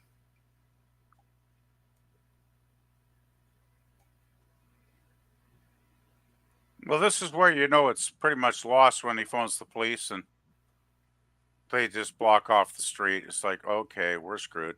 Yeah, exactly. Yeah. This is when it kind of starts to really go a lot faithful to the end of the first movie, I thought. Yeah, you're true. You're right. That's true. Oh, yeah. That's Nice. the first movie. Finally, we get a bit of gore in this movie. Yep.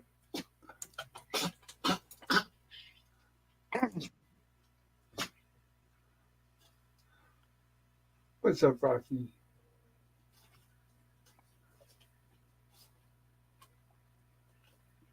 Was this still rated PG, or did they have to give it an R for that? PG. PG for this movie. Okay, so they got away with a bit of gore. Okay.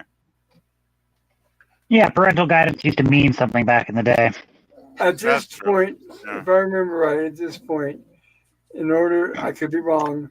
Correct me if I'm wrong, guys. But I think at this point, you had to show nudity to get an R rating. Like full-on female breasts, for example, would be almost assured an R rating. Or the F word, which I don't think they use that word in this movie. I thought excessive amounts of gore would get an R too, though, Pop. I mean, I could be Excessive mistaken. amounts, you're probably right. Yeah. Like, was Texas Chainsaw Massacre PG? Like, I'm just wondering. Like, I can't remember. We just covered that a couple weeks ago. Sorry, my memory sucks. Yes, it was. If I remember, yeah, it was. We talked about that. It was not R because a lot of people were surprised because of the hook scene. They thought for sure it was rated R. But no, it was PG. It was PG. Okay. Thanks for refreshing my memory. I have a terror. I get distracted by so many things. I forget. And now they're down at Pier 33 at the ocean front. For those classic movie lovers, you might remember these buildings here. They're familiar. They played in a pivotal role in It Came from Beneath the Sea, the Ray Harryhausen movie, where there was a giant octopus. But it was actually a six-legged octopus, not really an octopus, right?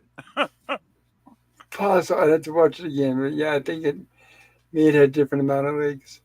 Well, I Now think they're being, they couldn't afford the budget because Ray, it would take too long to animate eight tentacles, so they made it down to six. I mean, I could oh be yeah, totally yeah, mistaken. yeah. I think I have heard that. Yeah. Yeah, I thought that was always great. That was great fun. I thought that, that little tidbit.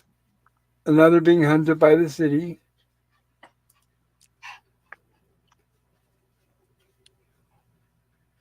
Just like in the original. And here they are. What are they doing? Dozing off. Oh boy.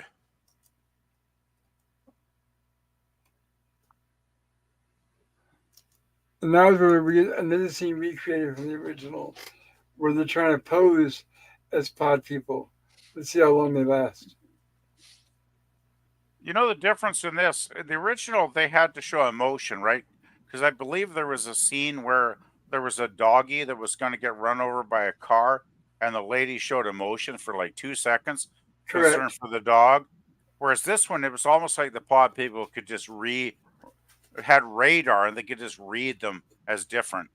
It's very right. All it takes is a very, very subtle any signs, and they could tell. Hmm.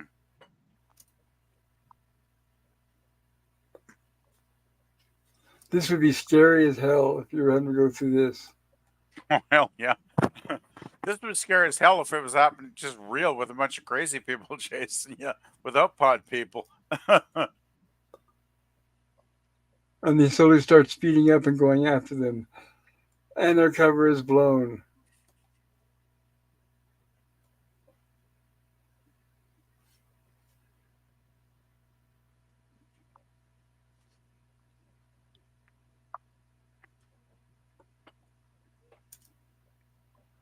And they catch a taxi. I wouldn't even trust a taxi driver.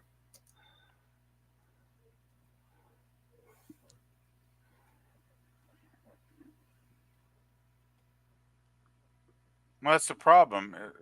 They haven't fully grasped yet that nobody they can trust. Like I wouldn't trust the cabbie. Wait a second.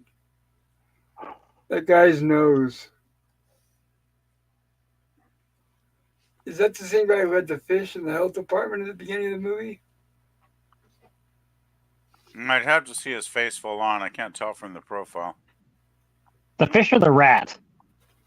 The rat. I'm sorry, the rat. I'd have to see his eyeballs. Maybe not. No, I don't think that's the same guy looking at that pop. Okay. Now, that guy's eyes were like stalker eyes, like they were scary. This guy looks more mellow. But he looks familiar, like he was in the movie somewhere else at some point. Could be. I mean, Broadway Tunnel. That's the Broadway Tunnel. Cool. See, they're watching him because they know now. Yeah, he's fucked.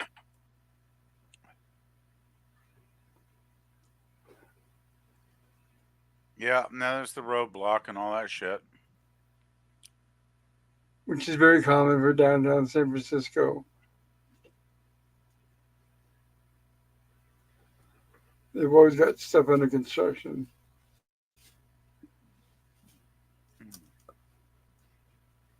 Oh my. Ooh, that's gross. Oh. I wanted to show that scene, darn it. Hold on, let me go back. Got to show that scene. Very iconic.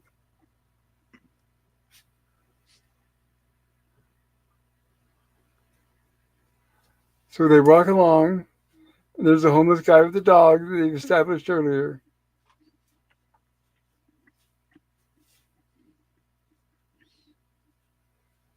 Yeah, and he's now turning into a pod person. Oh, maybe they haven't shown it yet. Okay, never mind. I don't want to blow any spoilers. I think we get there a little bit later, Pop, actually. Yeah, it's a bit later.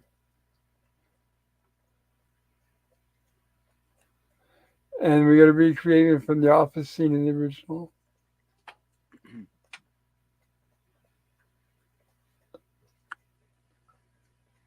And here's the struggling to stay awake, and he says, "We need drugs." But in the You know, meantime, that we can kiss. I just want to go back there to that moment where they actually kind of kiss. It's like for that 1 second in their lives, just that brief second, their emotion and their connection and their affection for each other transcends friendship, and for a brief second they become Yeah. more than friends and they kiss. I thought that was a beautiful moment in the film, Pop. Yes, they almost kiss. I don't know if they follow through with it or not. I think their lips do touch. I mean, it's nothing blatant or anything, but it's just like subtle, right? And it's like Yeah, they're kind of reinforcing their humanity while they still have it. I thought that's what I took away from that scene, and I really like that scene. yep, it was good.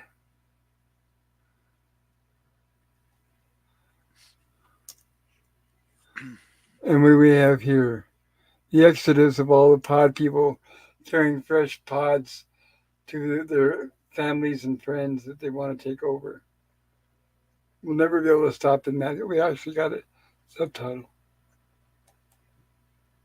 That was a throwback to the early film too. The finally we were seeing people Yes, carrying the pots everywhere. right, right. The scene in the park, right. Yeah, it was fun. I loved that. That was a fun scene.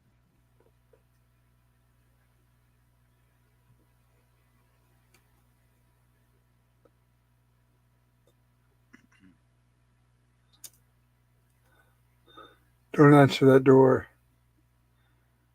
Oh no.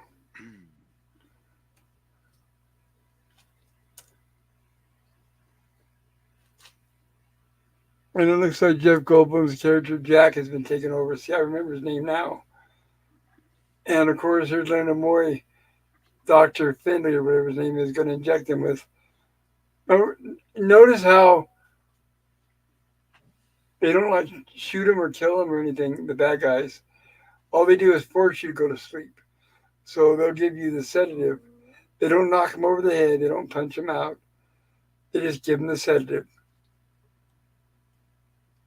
I think their modus operandi is to take you over and turn you Absolutely. into one of them. And I remember the '50s film was all about communism. I believe Pop was the big thing when they made that Yes. film, and I Yes. still get the same vibe from this.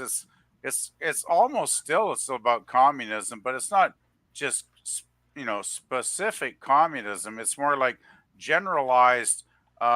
Any system that wants to take you over and subvert your life is not good, right? Exactly. And that's why these days, we're obviously not worried about communism, but all the fear, the paranoia, everything about a double being who you don't know, who you can't trust, and then take over, all that still applies. It transcends time. I would be saying, to me, this is a joke, everybody. No offense to anybody out in the chat. This is a disclaimer. But for me, they would be the Democrats. That's what I feel like when you look at Biden. I feel like that's not a person, that's a pod up there. And I would say I think both sides are equally pod-like for me, from what I observe. I'm not I going to think deny that. I think as a person outside of your country, sometimes like maybe can be a bit more objective. And when I listen to both of them, I'm like I'm really kind of saddened that you people have to make that choice in November because I wouldn't want to vote for either one of them. To be We quite don't have honest, a choice. We don't have a choice who goes up there. I think it all sucks. But anyway, I don't want to be It political, does. like I said. We don't have a choice. Yeah. Oh God. Anyway. So here's where they give them the injection and then lock them up. And then just wait.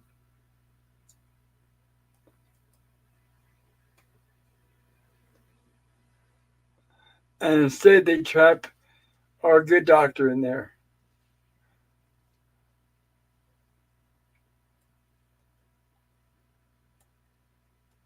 And they're trying to make their escape.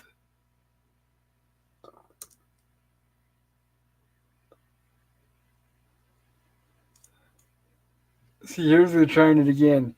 How? Don't show any emotion. So they're going to try the same trick they tried earlier, but let's see if they can pull it off this time. So all that's left is those three.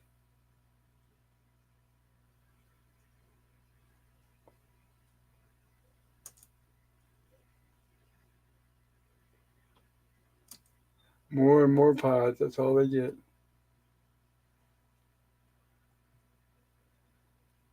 Even the police are monitoring the situation. And here's the guy directing them where to go.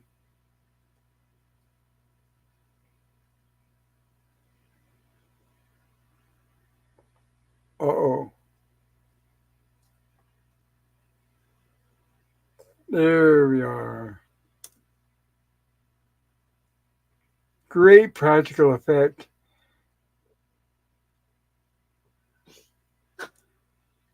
Remember, guys, that's before CGI. So that is a very iconic scene. For years, whenever they show scenes from this movie, that was the scene they always showed. Yeah, it's awesome. Fantastic. One of my favorite scenes in the movie. Yep, definitely.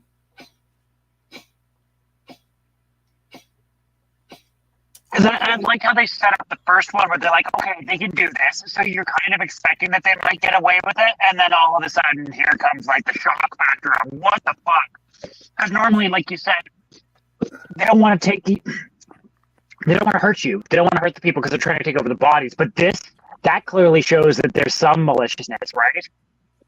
Yes. And it also shows the pods can take any form, any species. Mm-hmm. Oh, did I just miss the scene with the dog? Yeah. You did. I stepped away. That was very disturbing. And that seems pretty malicious when you turn the guy that was playing on the street for a spare change and turn him into a dog. That seems a bit malicious, I gotta say. What would happen was if you go back and watch that scene where Mr. Burnett, whatever his name is, I feel bad remembering because their characters, I wish they would not have changed their damn character names in this movie. But Donald Sutherland's character, when him and her, I hate calling it her, but when they were walking past it and he showed the bum was asleep and the flower was bleeding, Donald Sutherland kicked the flower in the pod and damaged the pod. So what happened was that's why the pod mutated and took form of the man and the dog. Because Donald Sutherland kicked the pod. Oh! He didn't destroy it, but he damaged it. That changes everything then. So you're saying the pod wasn't malicious. It was Donald Sutherland's action that transmuted the dog and his master into one entity. Right, because there was one pod laying there, and Donald Sutherland kicked it, and that's when they showed it looked like it was bleeding. Wow, okay. Well, I'll have to reevaluate that scene then. Thanks, Bob. Mm-hmm.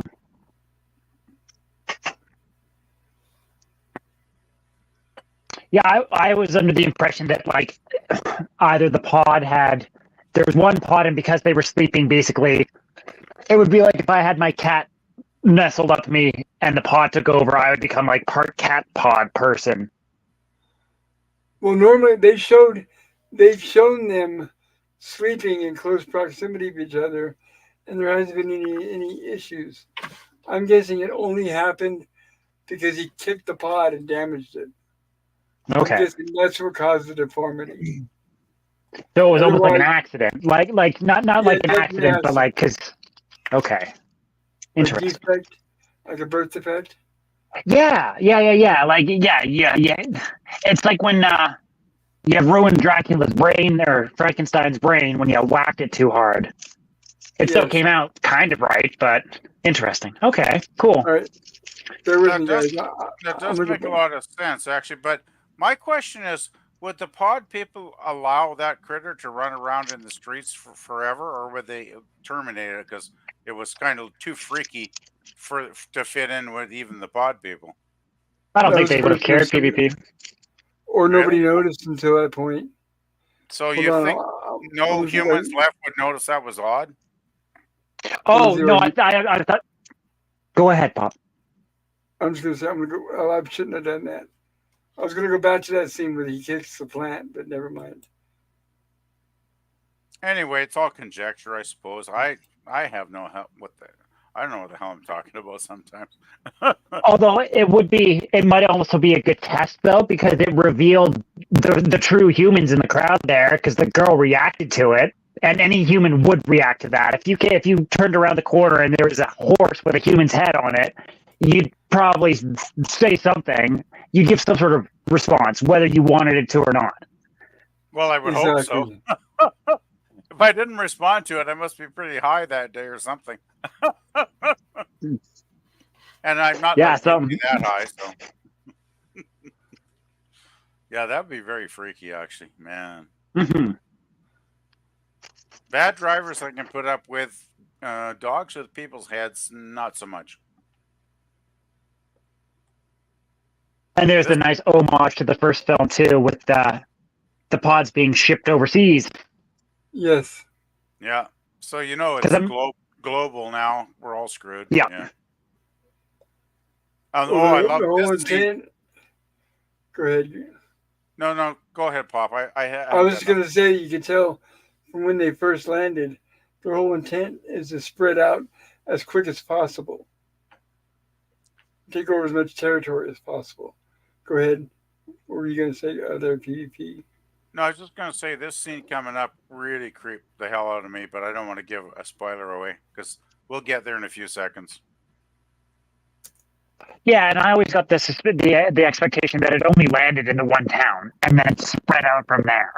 And it spread fast. Is that the creepiest practical effect there when her head basically implodes? I'm like, right, it just collapses in on itself, right? Yeah, I'm just like, and the total look of loss in his face. He's like, I've lost my best friend I had my entire life.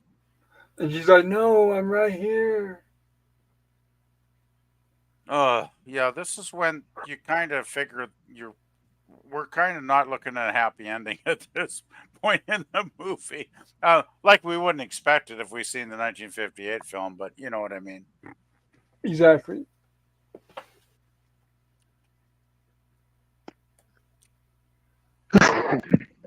And he continues running and running and being chased, just like in the original, thank goodness.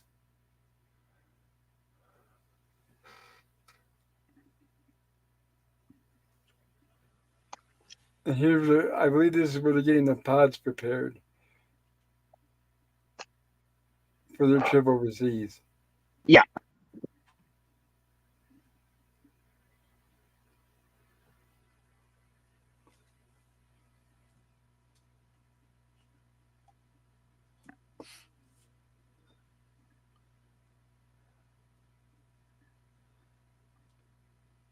Now we have the old one man against everything, against all odds.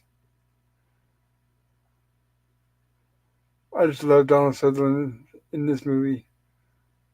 I can't believe he burns their grow up down. I know, right? What a bummer. That dude breaks my heart. What a narc. So that's not your favorite scene of the movie, then, Nemesis?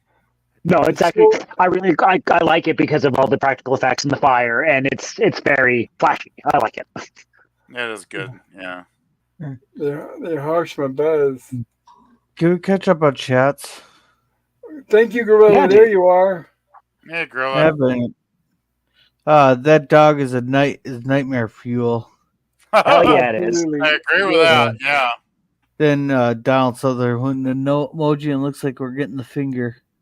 I get it. I get what he's showing, Carter. It's fair. Nicely done, Sean. Yeah, but I gotta get going here. I'm. It's getting late and You fade been a out long there, week. Gorilla. I Yeah. understand, Gorilla. I understand. Thank you for. I don't have helping much me out tonight. input. My vote on this here is I'm going to abstain from voting just because I didn't get a chance to really pay much attention to it today. And so I'm going to give it another watch through sometime. Well, thank you for helping me out, Gorilla. I really appreciate it. Yeah. Do you want to plug your channel real quick? I just been posting a lot of flood dates. There were in a massive flood. There, everything's stabilized, and now we're in the reinforcing stage there. But otherwise, hopefully tomorrow we'll have Justified. I'm hoping to be able to do the debate on Thursday there. Then Friday's Walton's The Visitor. Saturday is DS9. Cool. Then it looks like Starship Troopers won the vote there on for nice. Sunday. So yeah, see you guys. I'll be listening until I fall asleep. Yeah, get some sleep there, Gorilla. You're sandbagging and all the work you've done. You need a good rest there, buddy. Yeah. Stay safe, buddy. Yeah, dude. Yeah, have a good sleep, buddy. Okay. And Sean Carter says, take care, Gorilla. You're a champion, dude. Yes, he is. And for his community, not just himself. Sean Carter says, all that work you did is noble as fuck. Proud of you, man. Yep, I second that. And thank you, Lemon Pie, for dropping that link to Gorilla's channel. And Nims of Eden also drops a link to Gorilla's channel. And Nims of Eden says, always fast on the draw, Lemon. That's right. Never fails. Miss Katani Madman says, check under your bed for pods. Oh, shit. Always. Got Mandrake under there, but no pods. Thanks. I gotta say thanks, Stan Lemon, for adding me to his eggnog playlist. Thank you. Yep, I added you to your eggnog playlist. All right, there we are with the chat, and there's that creepy yell when they're reporting somebody.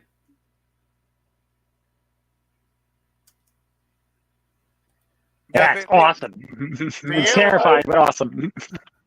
The alien yell it was not creepy in the original film, was it? No, not as much. I don't think so. But I guess they are physically defending themselves now at this point. Because what they're doing now is pretty brutal.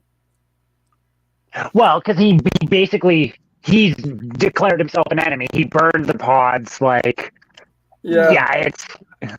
And they've got a lot to lose at this point. Yes, they do.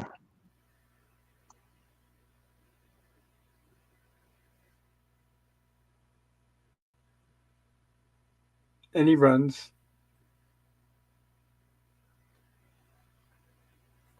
I have a question. At this point, would you guys even bother to run anymore? Because wouldn't you know, you're basically screwed? I mean, you're screwed, but where are you going to run to? That's my point. There's nowhere to run to, so why run? I'd probably go to the nearest bar and order a double and just say, F it, I'm going to get taken over in the next 30 minutes anyway. I think what I would do, now that I think about it, if I had to think, it came down to it, and knowing that city, it's surrounded by boats of all sizes. I would go grab supplies and then get a boat and steal it and try to get out that way, rather than through one of the streets or the roads. Yeah, well, the airport didn't work out in the film, right, Pop? So yeah, I'd say head to the harbor and try and steal a boat. Yeah. Yes, you'd have to steal a small one, because a very, very small one, and it's got to be one that's enclosed, so that you can have lights aboard without having to reveal on the outside that there's somebody there. So that way you can mask it. So I would get like a little yacht, a little dinghy of some sort, kind of like Gilligan's minnow, something like that. Not too big, not too small. Don't you think they'd send helicopters after you to blow you out of the water eventually, though? I'm just during the daytime. That's why I would do this at night. Yeah. And during the day, try to find a hiding spot. So Still, here we have the next day. Where would you go though? Like, I don't know where I would go. Like, shit. Mexico. I don't know if Okay. it's any different, but at least I would hit south. I don't know why. Maybe because they're less liberal. I'd head north. It sounds weird, but like I feel like them being plant-based, they'd have a harder time with the colder climate. You mean the So closer you get to Alaska? you're saying you'd Yeah. hit like the Yukon or something there, Nemesis? Yeah. Well, I mean, it's sparse. There's It does there's make animals and Yeah, it does make sense. It does get cold up there. The light cycle's different because the days are longer up north. And we've seen here that the plants, we don't know if they can adapt to all the lives. I'm talking about the cycle of the sun, sorry. Daytime per night. Plants are dependent on how long the days are and how long the nights are. So they haven't established if they're adaptable to different regions or they're not adaptable. That's why they're thriving in San Francisco and they have to ship them out. What do you guys think? Well, yeah, it's possible, Pop, because there are areas in northern Canada that what Nemesis there might be like nighttime for like 6 months, like just blackout and like no sun. Mm-hmm. So yeah, that could be a place where you would have refuge at least for a while, like for 6 months, to kind of get your act back together to fight back at the alien plants, right? So, but you also have the inverse too of 6 months of almost pure sunlight, if we're talking that way, and then yeah, totally. But still, yeah. if you had 6 months to prepare, if you could get like some military people up there, that I would think a lot of people would head north to realize that they could be safe for 6 months, and then they could coalesce and get a battle plan together to fight the alien plants. Like that would make a cool movie, would it not, guys? Like that would make a great movie. Maybe like a sequel. Yeah, I think it'd make a great sequel. Damn, I'm surprised nobody's thought of that. Wow, that would be cool. Anyway, sorry, I'm just going off on a tangent. No problem.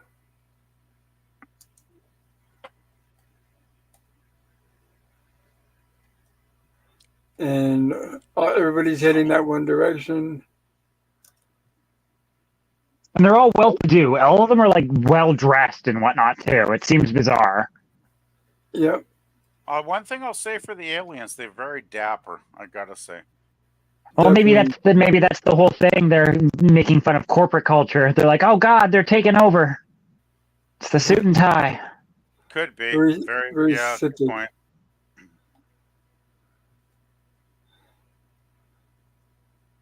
Now, this is the scene you were talking about. That's the city hall.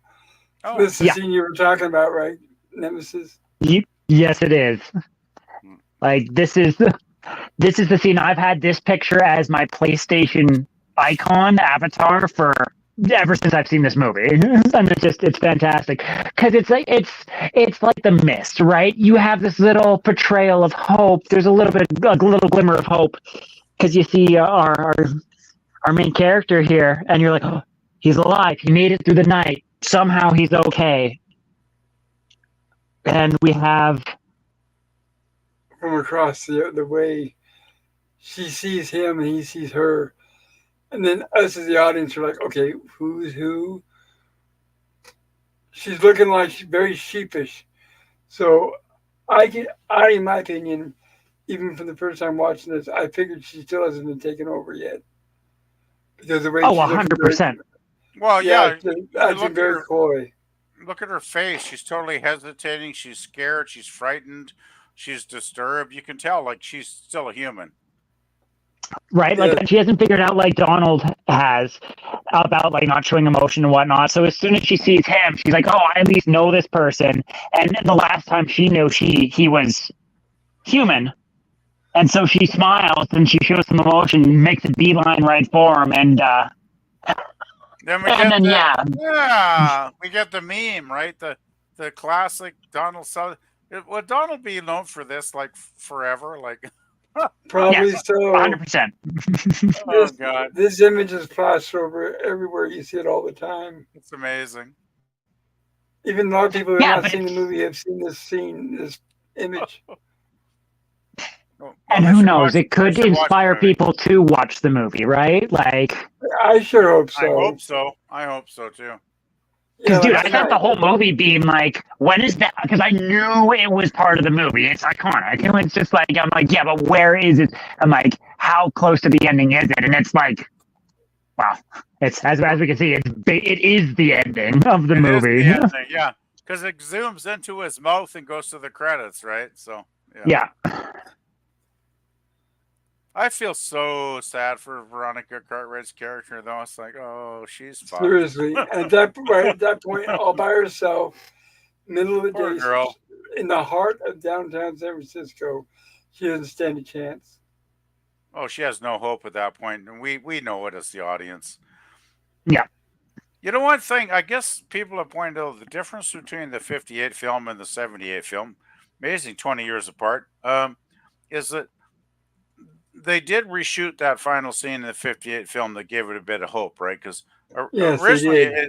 it ended very nihilistic, and then they thought, oh, audience can handle that in 58, so Well, they did. they had test screenings and the audience complained. So, Yeah. they shot to add a little hope to the end. So they did the hopeful ending, which is fine. I enjoy both endings, actually.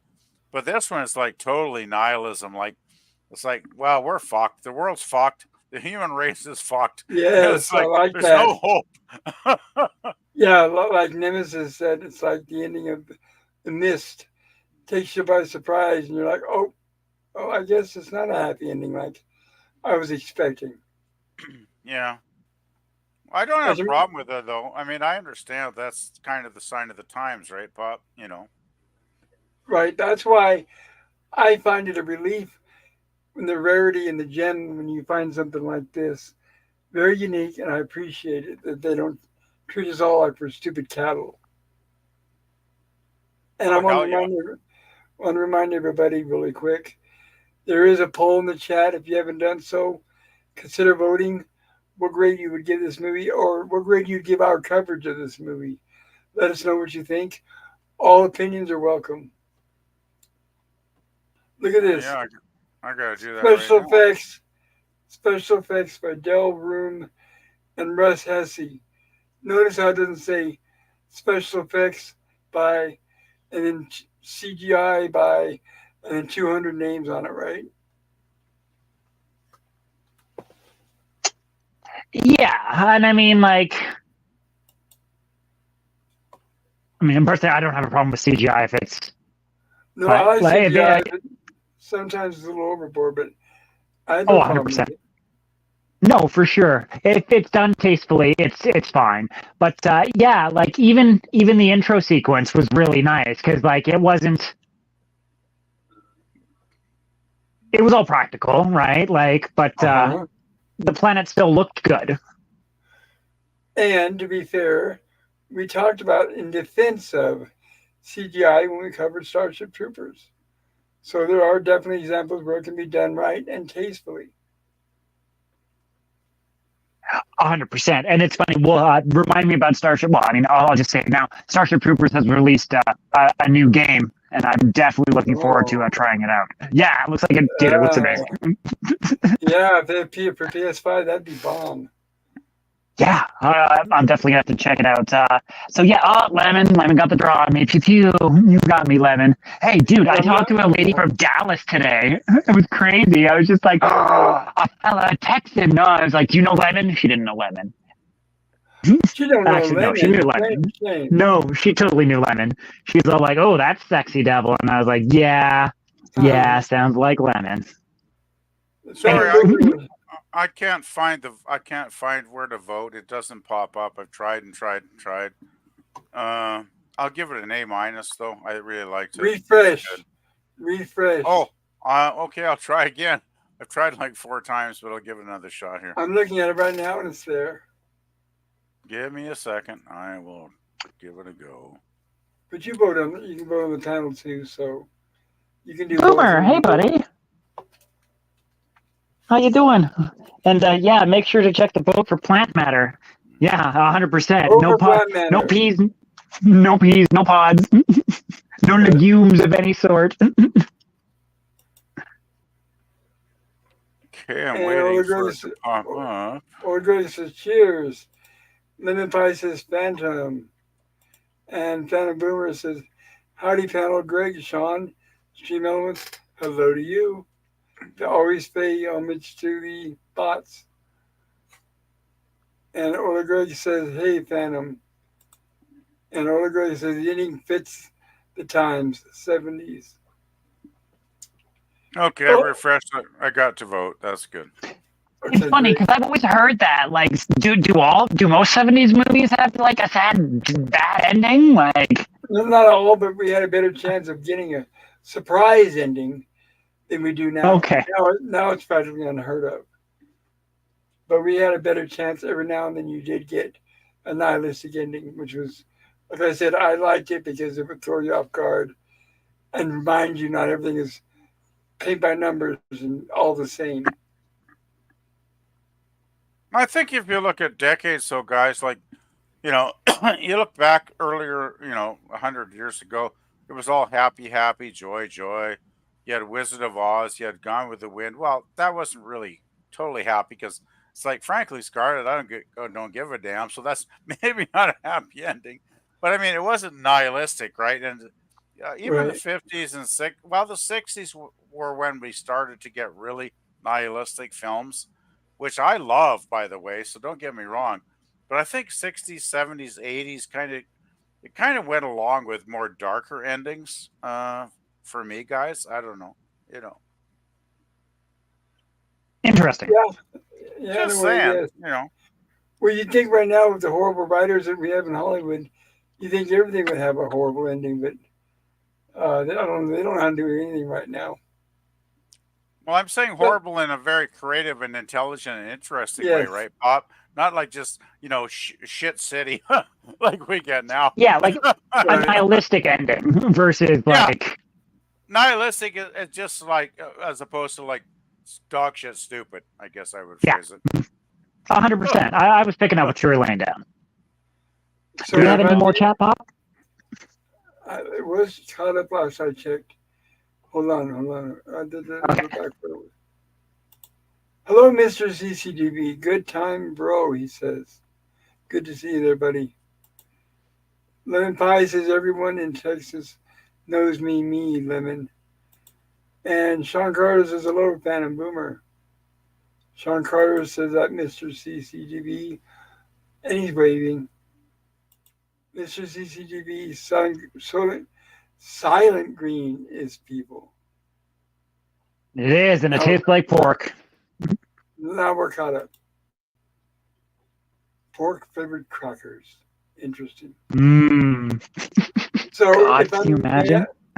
If I may go around in clockwise order, may I ask Nemesis of Eden, what is your review of this movie? What grade? And tell us about your channel. Yeah, for sure. So I enjoyed this movie. Like it was solid. It's probably better than the first one, in my opinion. I enjoyed it more, let's say. The ending's iconic. It's meme-worthy. The cinematography is fantastic. The special effects are really good. Like, this movie is definitely worth a watch. Like, it brings that whole level of paranoia. It's like you don't trust the group. You don't trust anything. It's just a fantastic sense of fearing the crowd, right? Like, it's almost a zombie movie before there were zombie movies, and at the same time, it's mystery, it's suspense. The acting is all really well done. There's WTF moments like with the dog. It's really good. So solid A-. It's tottering between an A- and an A. Like it's a solid film. Definitely worth watching for sure. So yeah, that's my rating for the movie. And when it comes to my channel, I've been playing all different games. Subnautica, Stellar Blade. I'm playing Elden Ring right now, trying to get into the DLC area. So vast different amounts of gameplay. If you guys are into science fiction or pretty ladies or fantasy, I've got a vast spectrum. pop on by. I'd love to have you there. Yeah, and I want to say I've been on your channel, and it is very fun to watch. So keep up the good work. Well, thank you, sir. I try. And thank you again, as always, Pop, for having me on the channel. And thanks to PvP and all the wonderful people in the chat who have been interacting with us. It means a lot. It's always fantastic being with all of you here, and Yes. it makes my Tuesday nights. Well, and it's a pleasure having you here, just as much. So I love your insight and your opinion on this movie. It's wonderful, and your background in horror, you like horror, which is another thing that makes you perfect as my co-host. And I want to thank you for being here. Well, thank you, Pop, and you are welcome, sir. PvP, what say you about this movie and your channel? Yeah, I gave it the same rating as Nemesis. I believe was an A-.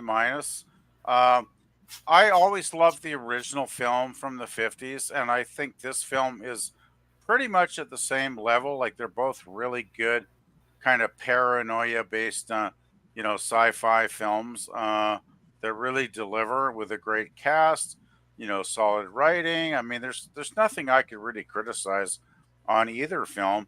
So yeah, I give it an A-. I think it's really good. I think the entire cast is great. I mean, Donald Sutherland, rest his soul.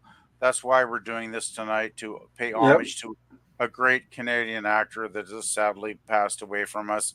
And I must admit, guilty as a Canadian, I do need to still watch more of Donald Sutherland's films, even though I have seen a number, but he did so many. I mean, I need to catch up. And then we have Jeff Goldblum, Veronica Cartwright, Leonard Nimoy, all great, fine acting on all their particular roles in the film. So yeah, it's a great movie. I give it A-, and so I won't belabor that. I think that pretty much sums it up okay. As far as my channel, I'm not doing a heck of a lot in the last week because I did actually go to Vancouver on the 14th with my cousin for 3 days, and we actually got to see The Damned live, which is one of the great concerts I've ever seen. I haven't put a band in my top 10 concerts in about 20 years, but I'm going to have to move them into that realm over the next week or two when I figure out who might drop out of the top 10 to accommodate them, because they were so good. For a bunch of guys in their mid to late 60s, they had the energy, they had the drive, they had the enthusiasm. You could tell these guys were still loving being together on stage, because there was some, humor that, they smiled, they'd laugh at each other. Just a great live band. Well, they've had their reputation since 1978. So they're still carrying the tradition forward. 3 original members in the original band from 1976. Dave Vianney, the singer, Captain Sensible, the guitarist, and Rat Scabies, their drummer, who is almost 70 now. And you would not believe he's almost pushing 70, because, man, that guy was just pounding it out on the drums during this tour. So anyway, I'm going to try and post Cool.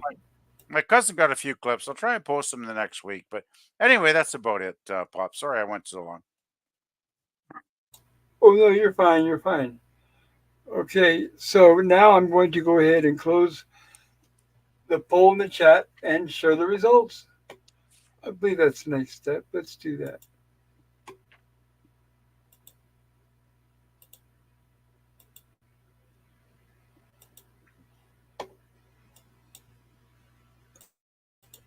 All right. Bear with me, guys, a second here.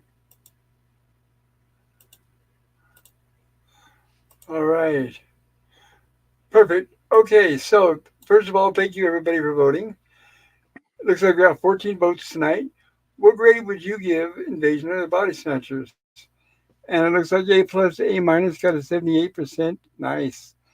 B plus to B minus, 21%. C plus to C minus, 0. And D plus to F minus, 0. That's excellent. So in general, everybody liked it and gave it a positive review. I love that. Thank you so much. Me, I'm giving it an A plus. I know that probably sounds like, oh, you guys are probably rolling your eyes in the back of your head. But I like it for all the reasons you guys said. It's a good horror movie. Well, I'm going to add different. I'm not going to repeat what you guys said because you already said it, obviously. But I like the practical effects. I'll say that. I like the casting. I like the fact they brought Kevin McCarthy back for his cameo. That's an A right there in itself for him running across the street getting hit by the car. And the fact that this, with all odds against it, this is a remake of a movie that did better in some places than the original, which is, we all know that's so rare and far between in Hollywood. So that's why easily I can give this an A, if not an A plus. Excellent job. They paid homage to a bunch of scenes without any of them feeling like they were ripped off. It felt like they paid homage to, plus made some of them better even. So all the way for this one of my favorite horror movies of all time. And yes, rest in peace, Donald Sutherland. He'll be sorely missed.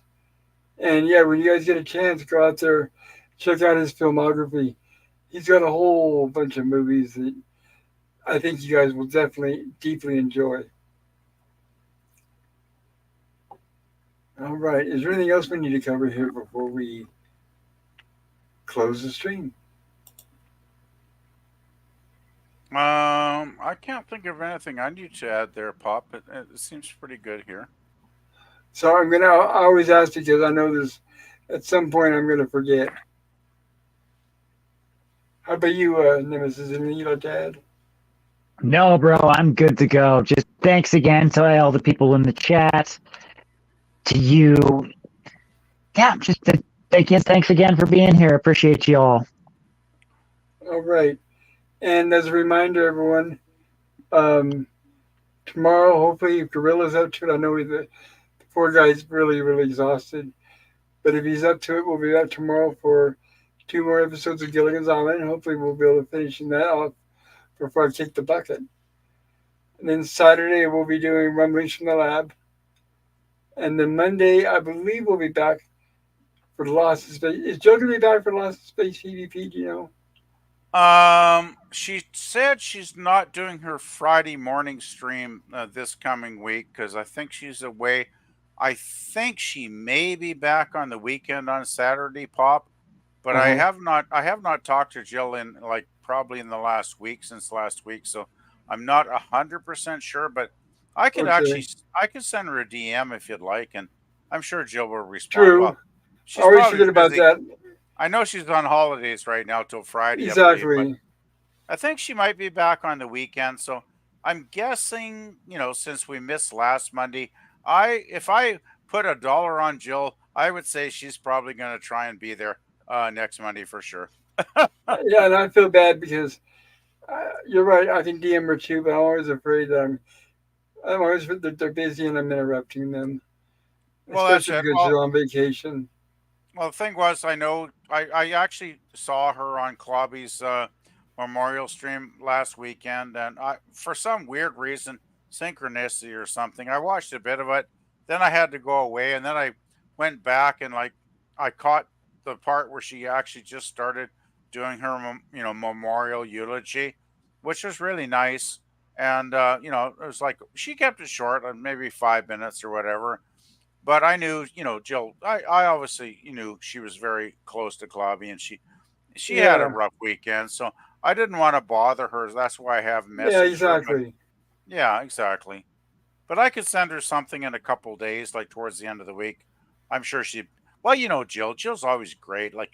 Jill never seems to get angry about anything, right? So I'm sure she'll be okay, Bob. Okay. All right. Then, we'll find out. So I'm not sure if we'll be back with Lost in Space. Keep updated. I will let you guys know. And with that, I want to thank all of you, panel and chat, for being here.